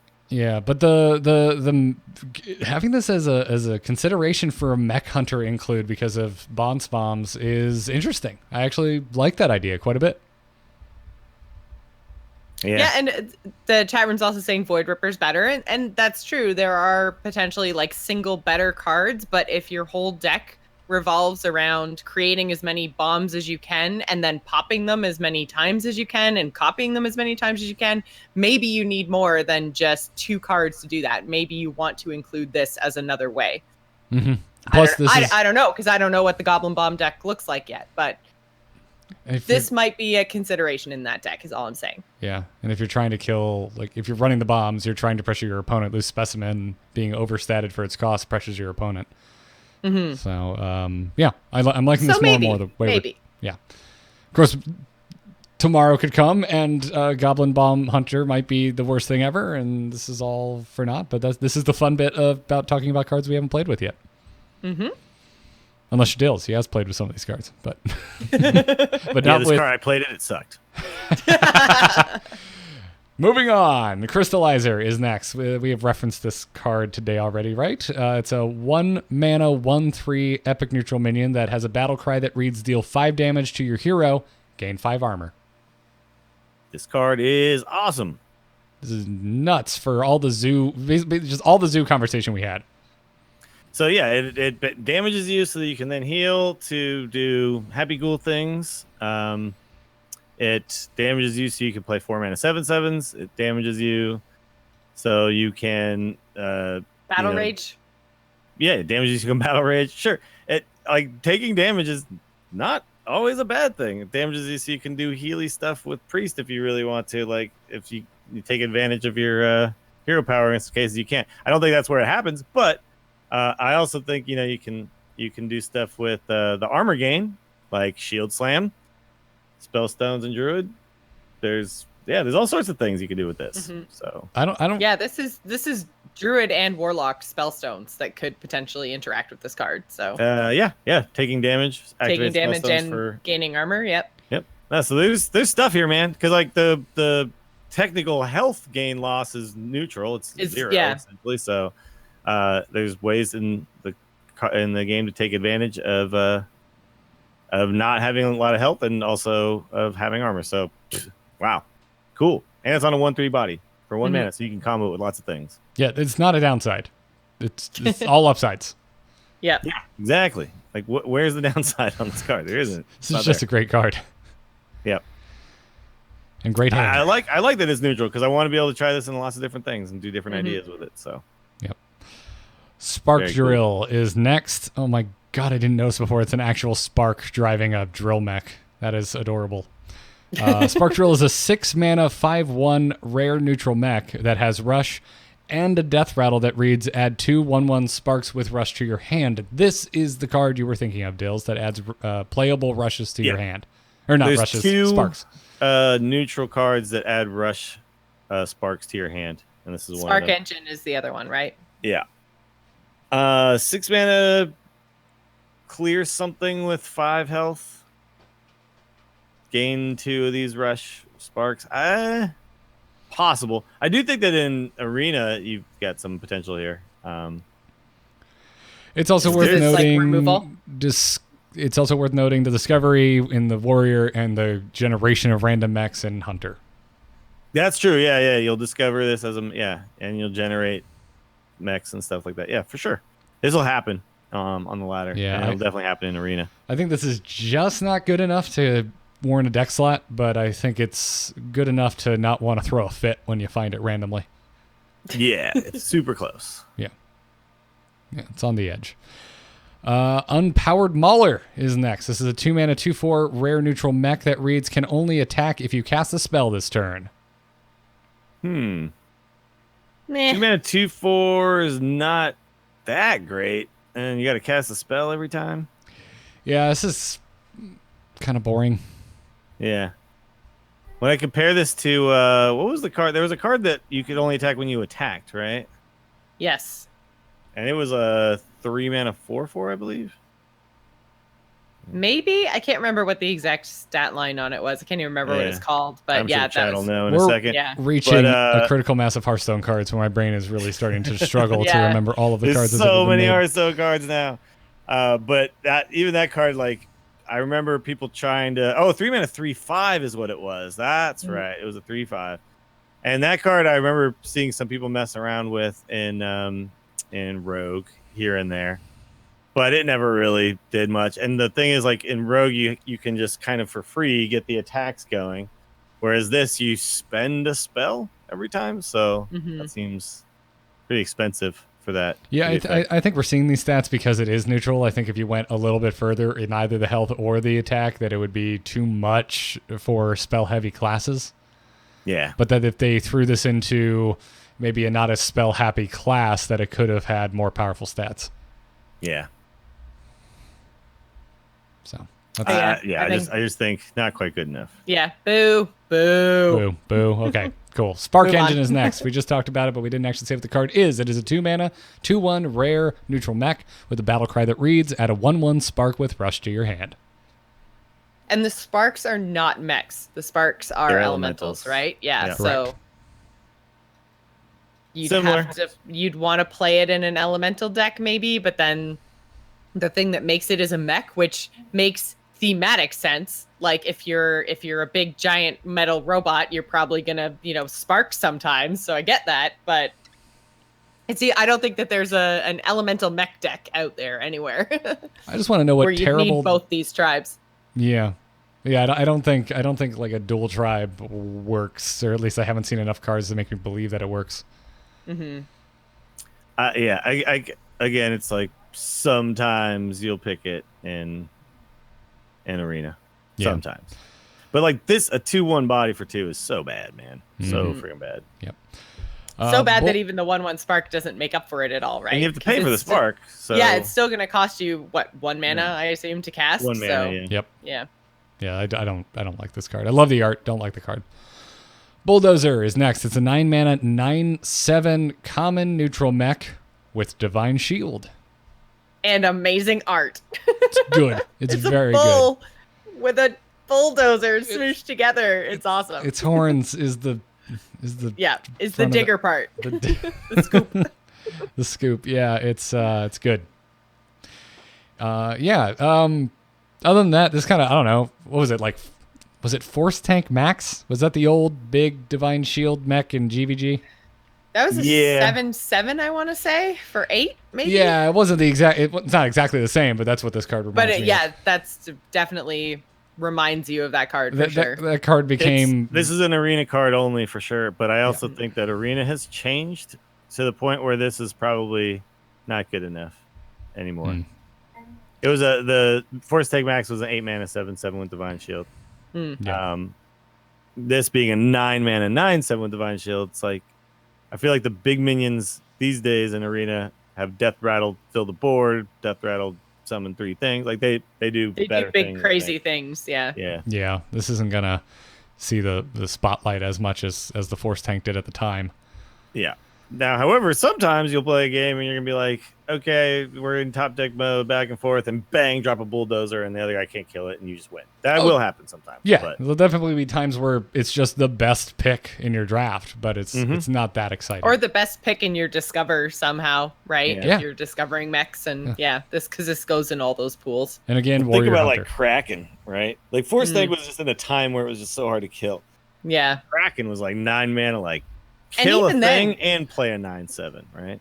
Force Tank wasn't something that saw a lot of play, even back in those days of Hearthstone. So if it didn't see a ton of play then, Bulldozer's it didn't see probably any not going to constructed see. play, but it was definitely Yeah. played in arena. At Yes, the time, it was. at the time, yeah. Yeah. But no, I was talking specifically in constructed, Sure. and if This card will see 0 playing constructed. No, Will yeah. be picked sometimes in arena. Except Warrior Yeah. and Hunter, who might find it randomly. who might find it, yeah.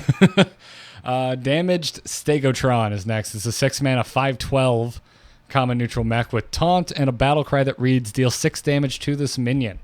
So if you don't get cute, it's a 5/6 for 6. If you can recruit it, it's a 5/12 with taunt. Yep. Which is Yeah. cool. But yeah. Probably not. I don't. Probably doesn't happen. Yeah. Although 6 mana 5/6 with taunt isn't the worst thing ever. Like again, arena, sometimes you'll be like, okay, I'll play it. Well, I mean, people play Witchwood Grizzly, right, in the Recruit Hunter. But they although specifically technically that's do a it because beast. of Katharina, who summoned Yeah. the beast, Oh, right. She summons a beast, right? She Yeah. doesn't summon a minion. This is a That's mech, true. so it's like Yeah. the ways to recruit a 6-cost mech are basically warrior recruit. Yeah. That's all I can really think of. I don't see that You happening. can res it in Big Priest, but then you first have to play it. People can cube it in anything because If you can cubes. cube it, There's definitely not more powerful things to be cubing right now. No, I know. I hate that card. yeah, Taunt Druid. Okay, Taunt Druid could revive it, but But yeah, meh. Yeah. I think the other stuff is still better. Yeah. I agree. Rusty Recycler is next. It's a 5 mana 2/6 common neutral mech with taunt and lifesteal and looks like a Paladin built Johnny 5. It does. Again, like similar to damage Stegatron, it's like not good enough, but sometimes you'll also pick it with Stonehill Defender, right? Yeah. That's where this will come into play sometimes. Anything else? No? Nah. Cool. Steel Rager is next. It's a 4 mana 5/1 common neutral mech with rush. You just got to keep making Ragers. Yeah. Yeah, why? Okay, so Rager is supposed to cost 3. This is cost 4. That's bull. But it's I think it this is a really good rushes. arena card. 4 mana deal 5 damage to something on the board. I like it in arena. I hate it in constructed. I really like it for constructed if you're discovering it and you're just like, man, I need 5 damage to get through this minion. It's cool that this might come up. Yeah, But it'll happen sometimes. That's there, it. for Yeah. sure. Never given it a deck slot ever unless I'm really drunk. Slightly What worse if you fireball. were that's trying all they to build said. a deck that was all things with wheels? There you go. I'm This building would my be wheel theme- deck. Yeah, I'm building my wheelie deck. Yeah, when I The thing is, Solitaire, that yes, it is worse than fireball and it can't go face, but some classes don't have fireball, so In fact, 8 don't have in fact, fireball. eight classes do not have fireball. And in arena, it's like you just sometimes want to be able to kill something. So yeah, sorry, Jocelyn, I completely forgot to consider my Round and the Furious deck. Exactly.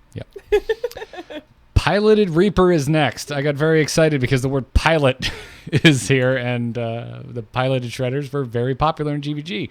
Piloted Reaper is a 4-mana, 4/3 common neutral mech with a death rattle that reads, summon a random minion from your hand that costs 2 or less. Boy, they learned their lesson from GVG. Sure did. Well, if you can target a minion in your hand, right? Yeah. So if you could get Millhouse Mana Storm in your hand,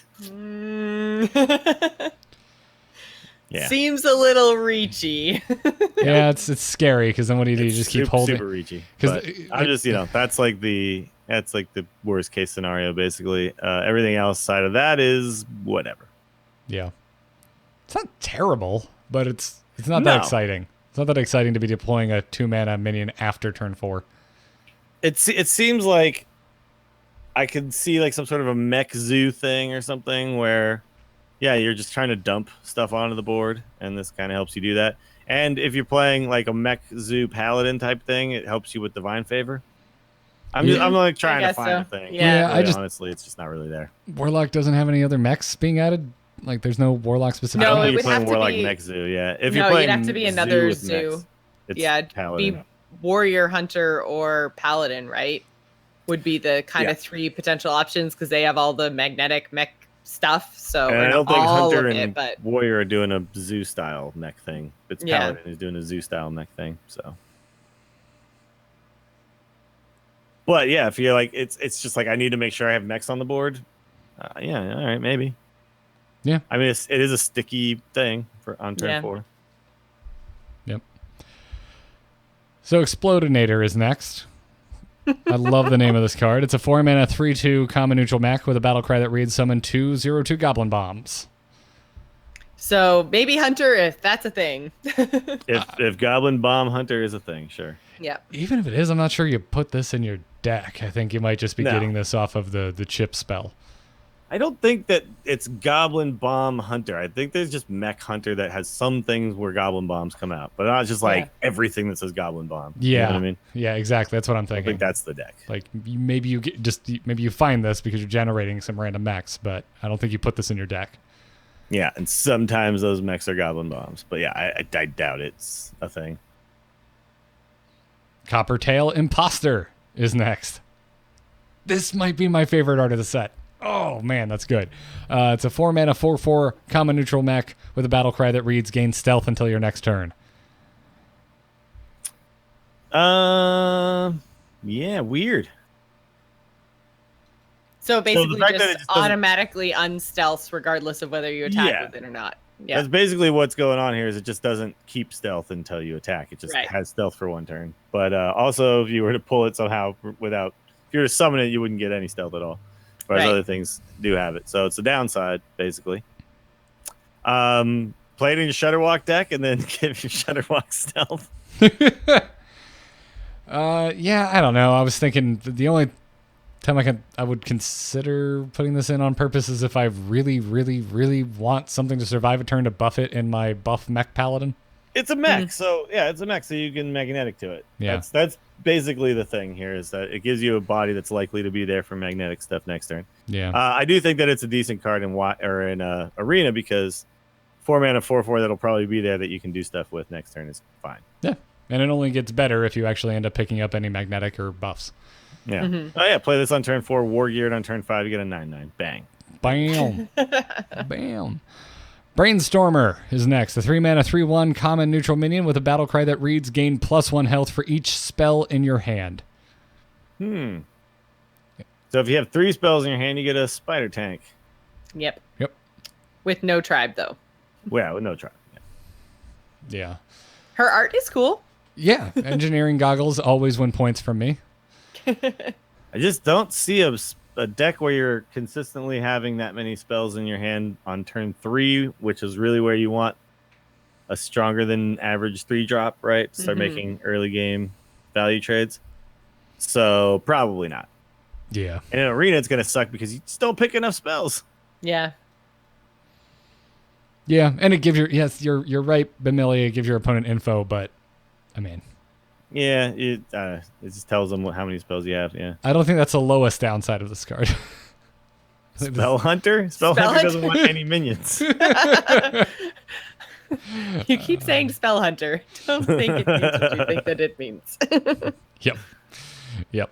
Microtech Controller is our next card. 3 mana, 2/1 common neutral minion with a battle cry that reads summon 2/1/1 microbots. It is 3 bodies. And they're just straight up 1/1 bots, right? Yeah, they're the same. Microbots. They're the Just same mech- adorable 1/1 microbot mics. we saw last week. Right. That being said, I doubt it's the 3-drop you're choosing. There's probably better stuff for you. But it's possible, and I definitely think you will sometimes just pick this in Arena too, because here's a bunch of stuff. Mm-hmm. That's Maybe all. Token Druid, sure, Solitaire. I do think though the Druid probably if they were playing something tokeny, they're playing the 3 mana 2/2 Treants probably. Yeah. Because 1/1s are a little easier to kill off. They die to hero Lots of power. 1/1s can be super annoying though, because Paladin is a thing. So Sure. But those you get it without a card. Yeah, Just, yeah, if I that's could choose 2/2s over 1/1s, I'm gonna do so.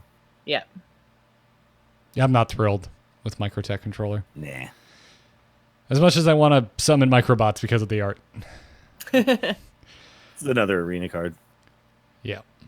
Kaboom Bot is next. It's a 3 mana 2/2 common neutral mech with a death rattle that reads deal 4 damage to a random enemy minion.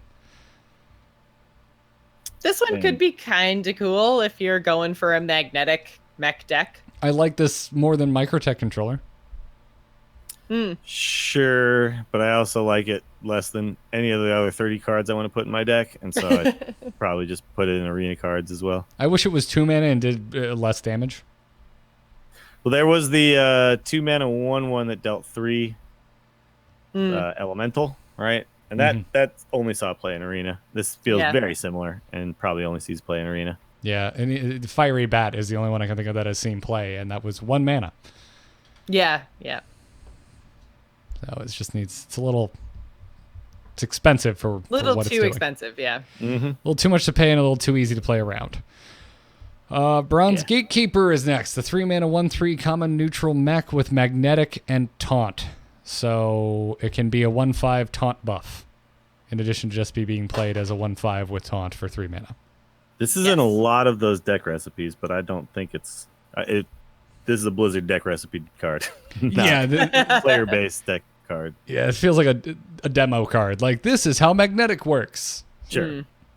Cool. Now let me remove it from my deck and put in something good. It's a proof of But concept. you know, like a lot of these cards too, like they're commons and stuff, and so free to play players at low ranks, these are tools that they can use, right? So it's like we're talking about absolute top tier meta deck style stuff where we're saying like these cards aren't good. If you're playing down at the rank 25 to 20 and you don't have all the cards, it's like you will see these, they will be useful. You'll be able to do stuff with them. They'll give you some extra tools that you wouldn't have otherwise. So it's like it's not absolute trash. It's just trash compared to what's going to be in top tier. What the pros are going to play. Decks. Yeah, exactly. Yeah. Let's talk about Electro Right. It's a 3 mana 3/3 common neutral minion with a battle cry that reads, if you're holding a spell that costs 5 or more, gain +1/+1. So a 4/4 for 3 is still good. It's just probably not what you play in a deck that's running big spells and stuff. But again, like I think sometimes you will have an Arena choice where you'll go, hey, I've got 4 spells that cost over 5. I think I'll pick this guy, Yeah, this seems like an Arena card. Yeah. Spring Rocket is next. It's a 3 mana 2/1 common neutral mech with a battle cry that reads, deal 1 damage. No, deal 2 damage. Deal Or, 2 sorry, damage. 2 damage. Yes. There was that Cthulhu card, right? Yeah. People played that. This is a Was mech. that Disciple of Cthulhu? Yeah, Disciple of Cthulhu. Yeah. So it's exactly that, but without buffing a Cthulhu, it's a mech. So the problem is the 2/1 mech, unlikely to be alive the next turn when you want to magnetize it, right? So Yeah, and you probably want to be doing this effect on turn 3, right? You don't want to wait and couple it with something else later. What you want to do is just straight up, bam, turn 3, kill something. 2 damage later on in the game is generally not going to be as effective, but it's not terrible. And I definitely will pick this in arena because just early game, this is what Edwakta and Merps call like initiative cards, right? Because you kill something and play something, and then you are the one with initiative, rather than I just drop a minion and hope it lives. Like there's a lot of cards where it's like this is just a drop. I just put it on the board. Upgradable Framebot would be like the example. Like 2 mana, bang, 1/5. Right. This is a card where it's like put something in play and deal damage to something, and kill something, that kind of thing. So it'll definitely find a lot of play in arena, I think. I just like the idea of a murderous slinky dog. Sure. And by the way, Disciple of Cthulhu never saw play in arena because he didn't have Cthulhu cards in arena. So this will be the first time they're getting this effect. Yep. Cloakscale Chemist is next. It's a 2 mana 1/2 common neutral minion with stealth and divine shield. Why no mech? Yeah. It'd be super good if it was a mech, but it's not. And that's probably why. yeah. And again, Blizzard probably they learned their lesson. Yeah. Because balance. It's really cool, the golden version now. Check out the golden version of this thing. Gonna have to load that up. It's pretty dope. Yeah, literally just like chameleons. Oh, it turns all pink and blends into the background. That's neat. That is pretty cool. It's a shame this card isn't good. That being said, I guess if you're running some sort of a buff Paladin, Galvadon Paladin, sure, you just want something you can buff that then has Divine Shield, and then you're like, boom, trade, snowball, that kind of thing. So, Not thrilled with this card. Not thrilled, yes. Toxicologist is next. This is a 2 mana 2/2 common neutral minion. Has a battle cry that reads, give your weapon +1 attack. It's worse than the rogue card that was a 3/2 that gave your weapon 1 attack. But you can put it in anything. So yeah, it's neutral, which makes it kind of interesting. Sure. Possibly in arena you'll have a weapon warrior deck or something. It'll be like, sweet, Toxicologist. I'll take that. Yeah, I don't see decks in standard wanting to dedicate slots to this. Sure. Triagos brings up even rogue. Okay, maybe, but even rogue is absolutely worse than odd rogue. Maybe that changes with what about Kingsbane? Yeah. It's another weapon. Well, buff. yeah, I mean in wild, Kingsbane doesn't really work in standard right now. But in wild, like just you want as many Kingsbane buffs as you can, right? Yeah. It's worth a consideration for sure. And maybe this is the only weapon buffing thing in this entire set. So I don't think Kingsbane suddenly becomes good all of a sudden. Good because of this one card. Yeah. Yeah.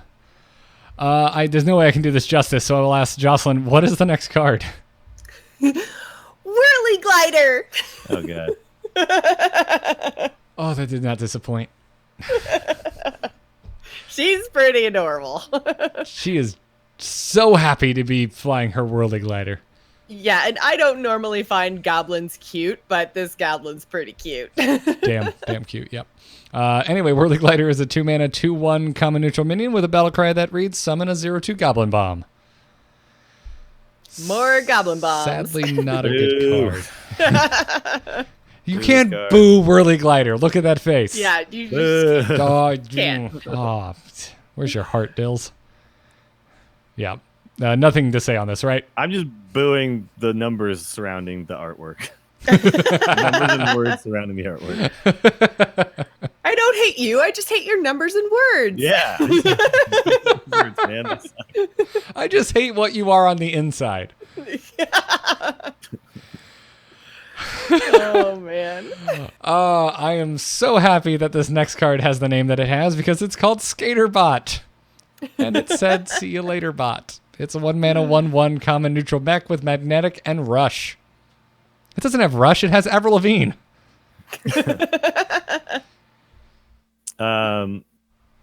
I doubt it's worth a spot in your constructed deck, but I mean, just putting 1/1 on something and rushing it at something else could be useful in certain situations, but I just probably not a thing. Probably not. But Probably not. I will pick this in arena sometimes when I have lots of mechs, though. I am Because only. again, it's like sometimes I just need to get that initiative, right? Yeah. It's rush, not charge. If it's charge, it's like, oh, it opens up the world to all kinds of combos and whatnot. But being able to trade with a minion out of the blue is not nearly as exciting as being able to go face with God knows what out of the blue. Yeah. You will be able to, like, take a goblin bomb and then hit something with it, but Yeah, that's true. It's true. But I'm only excited about this for early 2000s Avril Lavigne references. That's it. All right, last card, Mecharoo. It's a 1-mana 1/1 common neutral mech with a death rattle that reads summon a 1/1 Joe E bot. Makes sense. Yeah, it summons a Joey. Not even going to try and do an Australian accent. Jocelyn, I do have to ask because I'm just now seeing it for the first time. Have you seen the Joey bot? I have seen the Joey bot, and it's pretty adorable. It's very, very close for cutest art in this set, I'm gonna say, but I still have to go with Lumi because Lumi is just amazing. But the Joey bot is close. yeah, Joey Bot's sweet. This is a possessed villager with the mech tag on both pieces On of both, it. yeah. So, yeah, if you're trying to magnetize things in a zoo-style Paladin deck, yeah, it's a pretty sweet little one-drop. Mm-hmm. I like Mecharoo a lot. Yeah. This I think this is definitely going to be out there. We're going to see this bad boy. sticky mechs, man. Yep. And they don't have weird names like Loop and whatnot. It's wonderful. Oh, man, that card. All right. Did anyone bring champagne? Are we popping drinks? What's happening? We made it to the end. Popping bottles. Popping bottles. Yeah, we did it. Those are all the cards. Jocelyn, you were floating the idea of kind of saying what class we think is the strongest. Do you have one that you think? I don't know. I think like Druid is already super strong and they just got more tools to play with, potentially more archetypes to build. I think Druid is still going to be up there. I think cards like the Psych Melon are kind of scary. Cards like the Florist are kind of scary. So I think Druid is still really going to be up there. But then, I mean, Zoo Warlock just kind of started to come out of the woodwork near the end of Witchwood.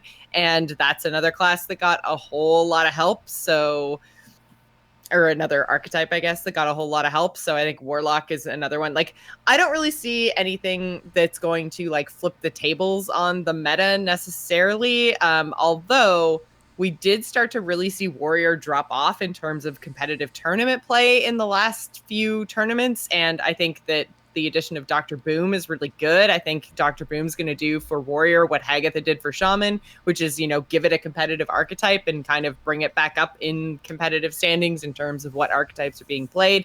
So I'm looking forward to see Warrior, but I definitely don't think that Warrior is going to be up there in terms of competing with Druid and Warlock for like best deck archetype. Yeah, it's interesting. The cynic in me wants to be like, yeah, Warrior is finally getting the Death Knight that they should have gotten. Well, Garrosh isn't too bad, and he is seeing play in some decks for sure. But Dr. Boom is just that much, like that one step further in terms of power level for sure. Yeah, just comparing him to stuff like the Warlock and the Priest and the Mage Death Knights. Yeah.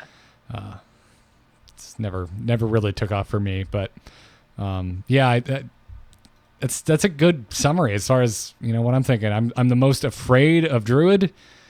I think realistically the first thing I'm going to try is Zoo, just because I'm excited about the new what looks to be Zoo empowering cards. But the archetype I'm hoping the most that works is Clone Priest. It could. It's got some interesting tools.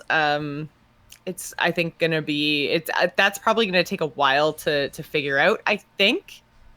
But yeah, especially like we have HCT Germany is coming up this weekend, so HCT Germany is going to be really telling. We might see 1 or 2 new decks, but I think it's going to really stick to the existing archetypes because I don't really see without like other than Warrior, I don't really see anything being super game changing in that short amount of time. But it's going to be an interesting tournament for sure. But I think we wait another couple of weeks for the next big tour stop event, as opposed to like looking at Germany for what decks to build, because I think they're going to probably be playing it safe and playing existing archetypes with like 1 or 2 little tweak cards here and there. Dills, anything to add? I'm looking for opening day there to be a lot of people messing around with mech tempo things. So I do think that there's going to be a place if you're just trying to take advantage of people doing that, to just be running like ultra control or ultra aggro and just smash people's faces in with the aggro and clear everything with ultra control. Because I think a lot of people are just going to be in the tempo mindset. Mm-hmm. That being said, I think that Dr. Boom and the mech thing is going to be really good.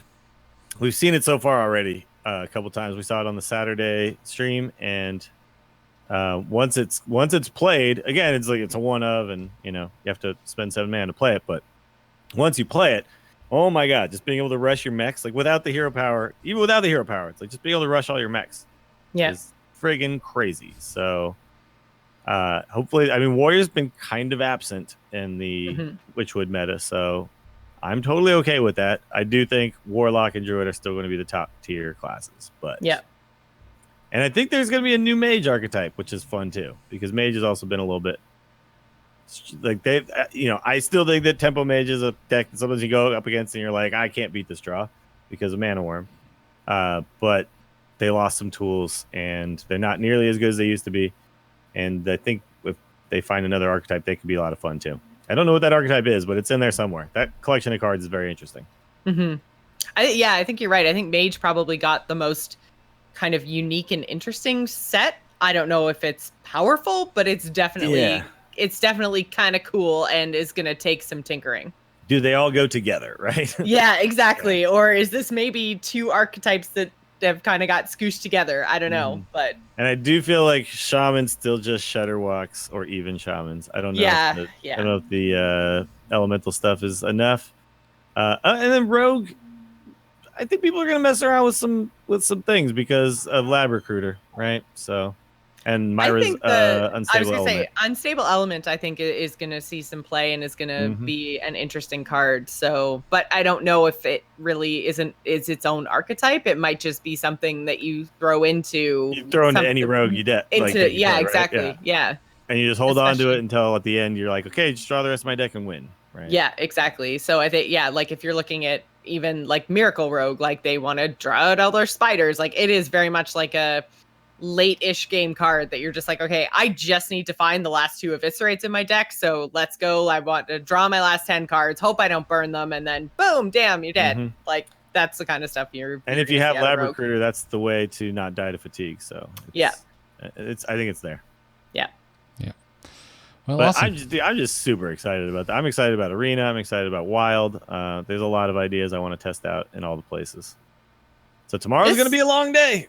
Yeah, this set to me feels a lot like it's a good second set. It feels like I have excitement and interest in a lot of different ideas like I did when Frozen Throne came out last summer, but I don't feel like there's anything, and maybe I'm going to be totally wrong because maybe mechs are going to be totally broken, but I felt like last summer with Death Knights, it's like, okay, you start with the Death Knight in pretty much every deck and then you just build from there. Like I don't feel like there are any crazy powerful, super broken-ish cards like there was with Gul'dan, and like I feel like there's a lot of balance in here, but balance with excitement, which is good.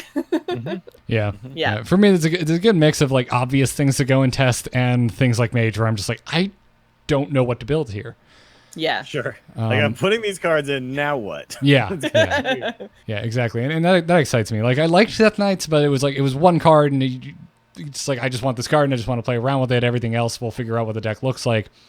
But I get more excited about all of the cards. I want to, there's a lot of cards in this set that I want to put in a deck and see how they work. Yeah. So, and I like that. I like that aspect of it. So, I'm looking forward to having wildly bonkers statistics for the next few weeks. As far as how my games are going. So that brings us to the end of the show. We made it. We did it. We went through all those cards. Goodness gracious. I don't think we've ever done this many cards all at once in the last 2 episodes. Oh, in the last 2 episodes? I was going to say, I'm like, we always have a huge third episode of card reveals because they always dump at the end. Yeah, there's always a huge third, but we had 40 some odd last week and 50 some odd this week. Like that's, oh my Lord. I'm pretty sure it's the first time it's been that many like back to back like that. But hopefully you all found this entertaining. Thanks again for supporting us on Patreon, everybody, over at patreon.com/TAC. Some new patrons we want to thank this week are Adib B, Preston M, and Andrew D. Thank you very much for your support. Extra super special thanks to our producers, Declan H, Sean C, Johnny S, and LVE. I'd also like to remind anyone, if you're currently a patron of this show or anyone on Patreon, please go and check your payment information. There's a large group of folks with out-of-date payment information, at least for our Patreon, which means it's not going through. So please go check that if you're supporting us or anyone else on Patreon, because you will keep supporting them once you update that payment information. So thank you very much. Other than that, follow the show on Twitter at TAC Podcast. We post the links to the show once they go up over there. If there are schedule changes, that's where you will see that announcement as well.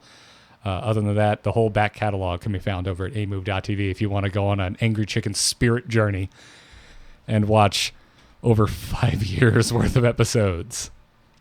I've been doing this a while, guys. It's been a real long time. Yep. That's crazy. But before we end, Dills, you do all sorts of other stuff around the web. Where can everybody find you? Check me out on Twitter. I'm at Willie Dills, and twitch.tv/Willie Dills, where you can find me streaming tomorrow. Tons and tons of Boomsday Project. Basically, that's pretty much it. Just look out for, I think I have like 1 day of bartending this week, so the rest of it is going to be spent just streaming the hell out of this expansion. I'm excited. Yeah. And Jocelyn, what about yourself?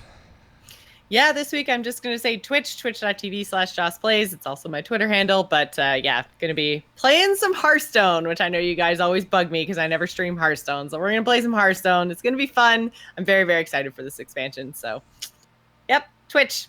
Go follow it. Sweet. I'm Garrett Art on Twitter. You can follow me there. All of the podcasts that I do, including this one, are over at amove.tv. If you like Heroes of the Storm, we're getting a new hero this week, so go subscribe to Into the Nexus. If you want to hear me ramble about Sylvanas, like literally just me rambling about Sylvanas, check out my solo show, R2T2. That's what the most recent episode basically is. All right, that's it. Congratulations to us. We did it. We made it through all the cards. Tomorrow we will be streaming on and off, opening packs, playing games, tech decking, whatnot. Go check that out at our various Twitch streams that were just mentioned here. I'll be streaming on the Amove Twitch, so follow us twitch.tv/AmoveTV. But until the next episode of Angry Chicken, which will not happen until next Tuesday, job's done. Job's done. Job's done. Yes. Almost 3 hours. Wow. All right. This dog is whining. Aw, poor puppy. I should Sorry, not bud. have stood for this. I took him out early this morning. I probably should have taken him out just right before the show. So now he's freaking out. All right. Well, I good will job, see everybody. You guys tomorrow, probably. Sweet. Right? Yep. Yeah. Yeah, Tomorrow? see Okay, you. cool. Yeah, See are you we then. doing a thing tomorrow? Because Dills, you don't have to open packs, right? Well, I'm gonna open 50, but Okay. yeah. So I mean, you know, as Sweet. soon as it's on, I'll have my Discord ready to rock. Cool. Sweet. All right. Well, All right, I'll guys. talk to you two tomorrow. All right. Bye, chat room. Bye.